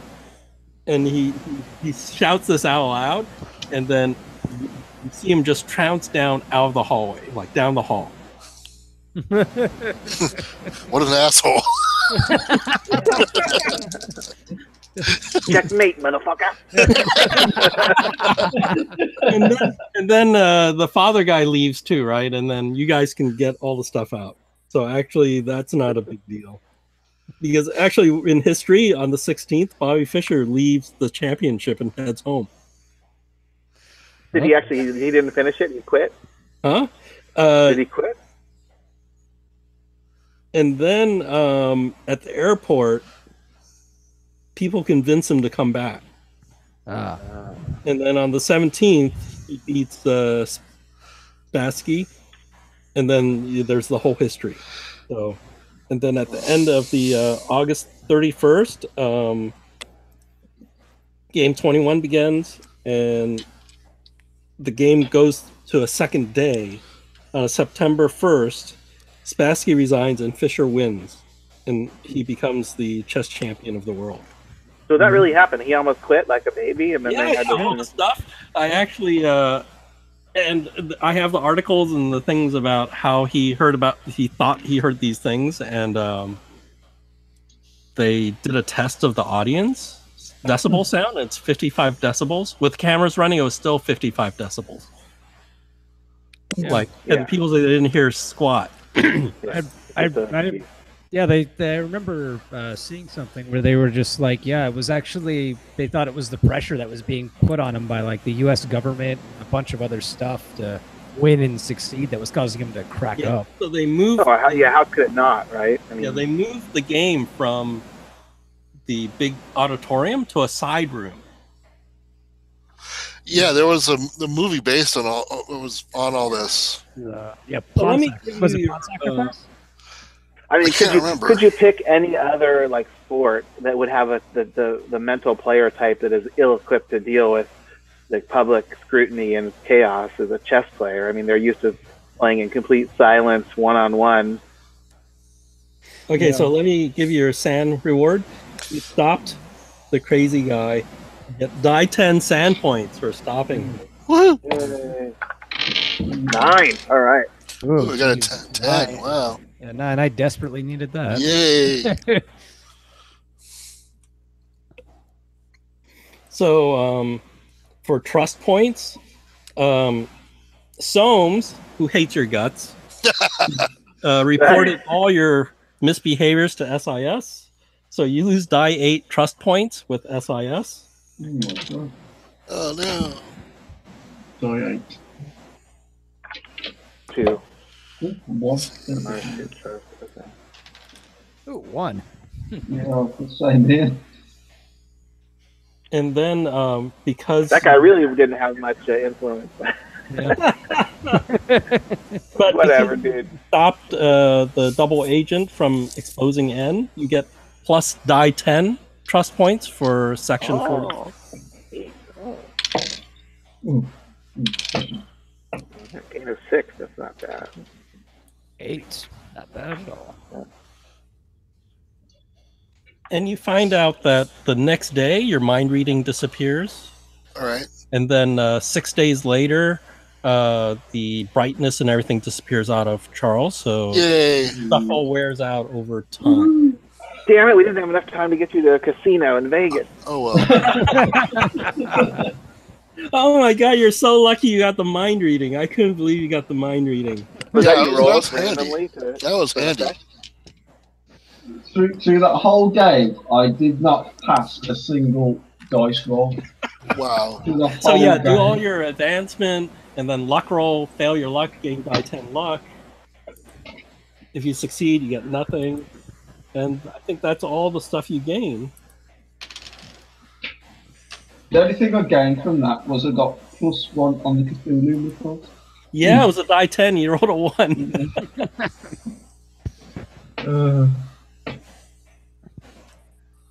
Yeah, you could have gotten 10 out of it. But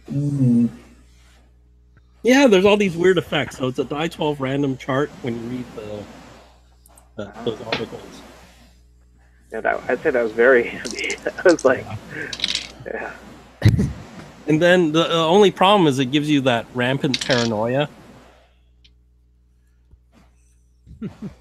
which wears off after the time. Which I would think that's very realistic. I think if you could read everybody's mind and know what they're really trying to hide from everybody, I think you'd be paranoid as shit too. Yeah. So that's why I had to do the hidden die rolls for the stuff, because if you read the articles, then you get the rampant paranoia. So I could pretend I'm using your skill rolls. I see. Because otherwise you'd go like, oh yeah, I failed that. Wait, there's like this guy on a roof, right? Yeah. Yeah.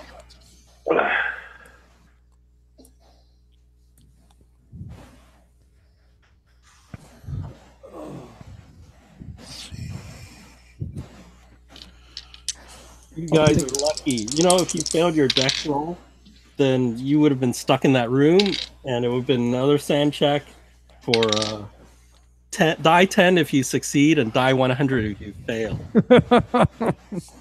Was the thing that I thought that was eyeballing me, was that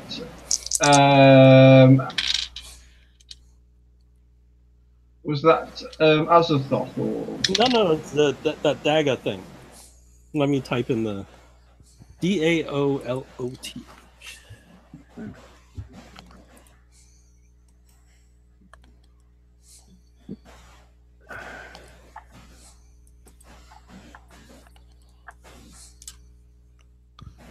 I think this is one of the ones they rarely use. So.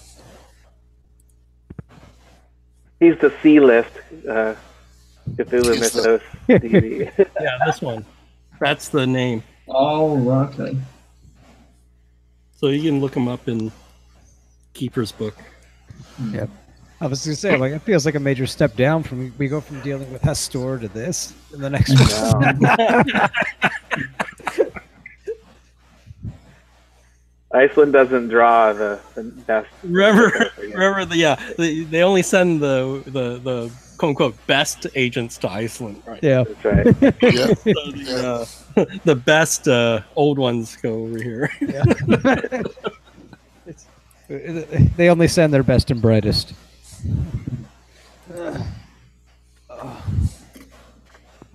Man, you were so close to like losing a whole buttload of sand. That's... I think my character's still gonna have to deal with it. I think because ever since that swallow the black thing happened, I have to deal with, I have like one the guarantee sand roll like every day or something. Yeah, it is. But I decided maybe it only happens during when we run the sessions. Otherwise, your character's gonna be insane for the next session. Yeah, because if it's like 2 years later, it's like, well, yeah, he's like negative 300 and something. Yeah. So I figured maybe we'll just do it when you do Cthulhu Mythos sessions. Yeah, he just represses it after that. Well, this is actually one where I felt we were the most successful. We didn't really screw anything up. No. Yeah. I mean, we didn't turn it into a C grade Jason Statham starring in a James Bond movie. But you did die 8 trust with SIS because. Yeah, but you know, SIS doesn't exactly seem to be helping us out. It's everything always acts like a hindrance to the mission most of the time. Because if they give us something that directly conflicts with everything and makes everything much less fun.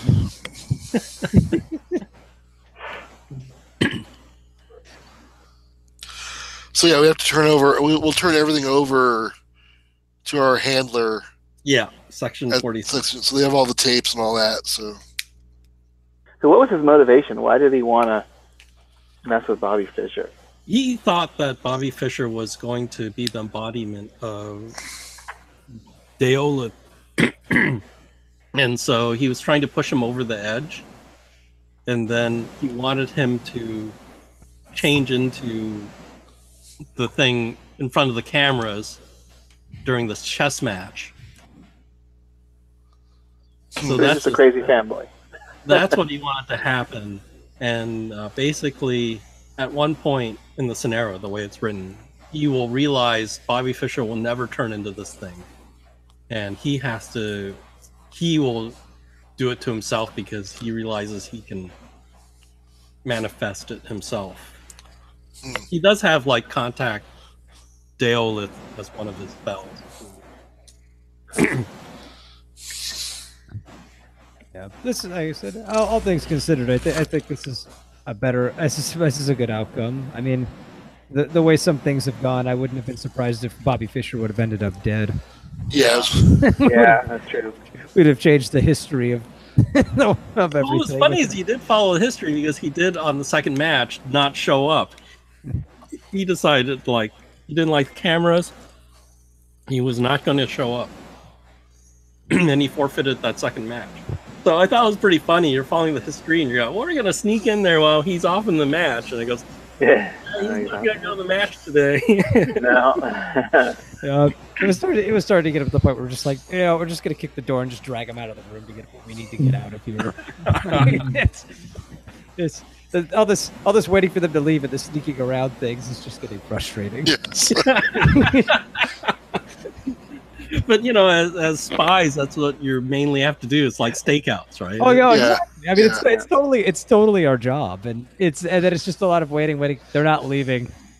Okay, what are we doing? How do we make them leave? Yeah, I mean, I'm happy I have a character that's good at doing BSing to get some things done because he's pretty inept. He's very specialized to do just like one thing very well.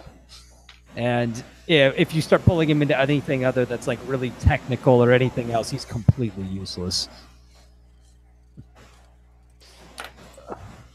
Yeah, that's one of the things my character lacks. He tries to talk his way into a situation, but he's just not very good at it because his charm and his fast talk is not. It's just the base, really. That's why I usually try to have Charles go with him everywhere. Oh, here's a picture of the chess match. You guys never went to look at it. No. Yeah. Well, Here's the Russian and Bobby Fischer fighting it out. Wow. That's some big hair. That's what happens for entertainment when you don't have the internet. And I think I don't know where this one was. It's the same between the two. I don't know if this is the smaller room. So the guy in the back is that referee, the chess guy that's in charge. He was one that called the time after 1 hour.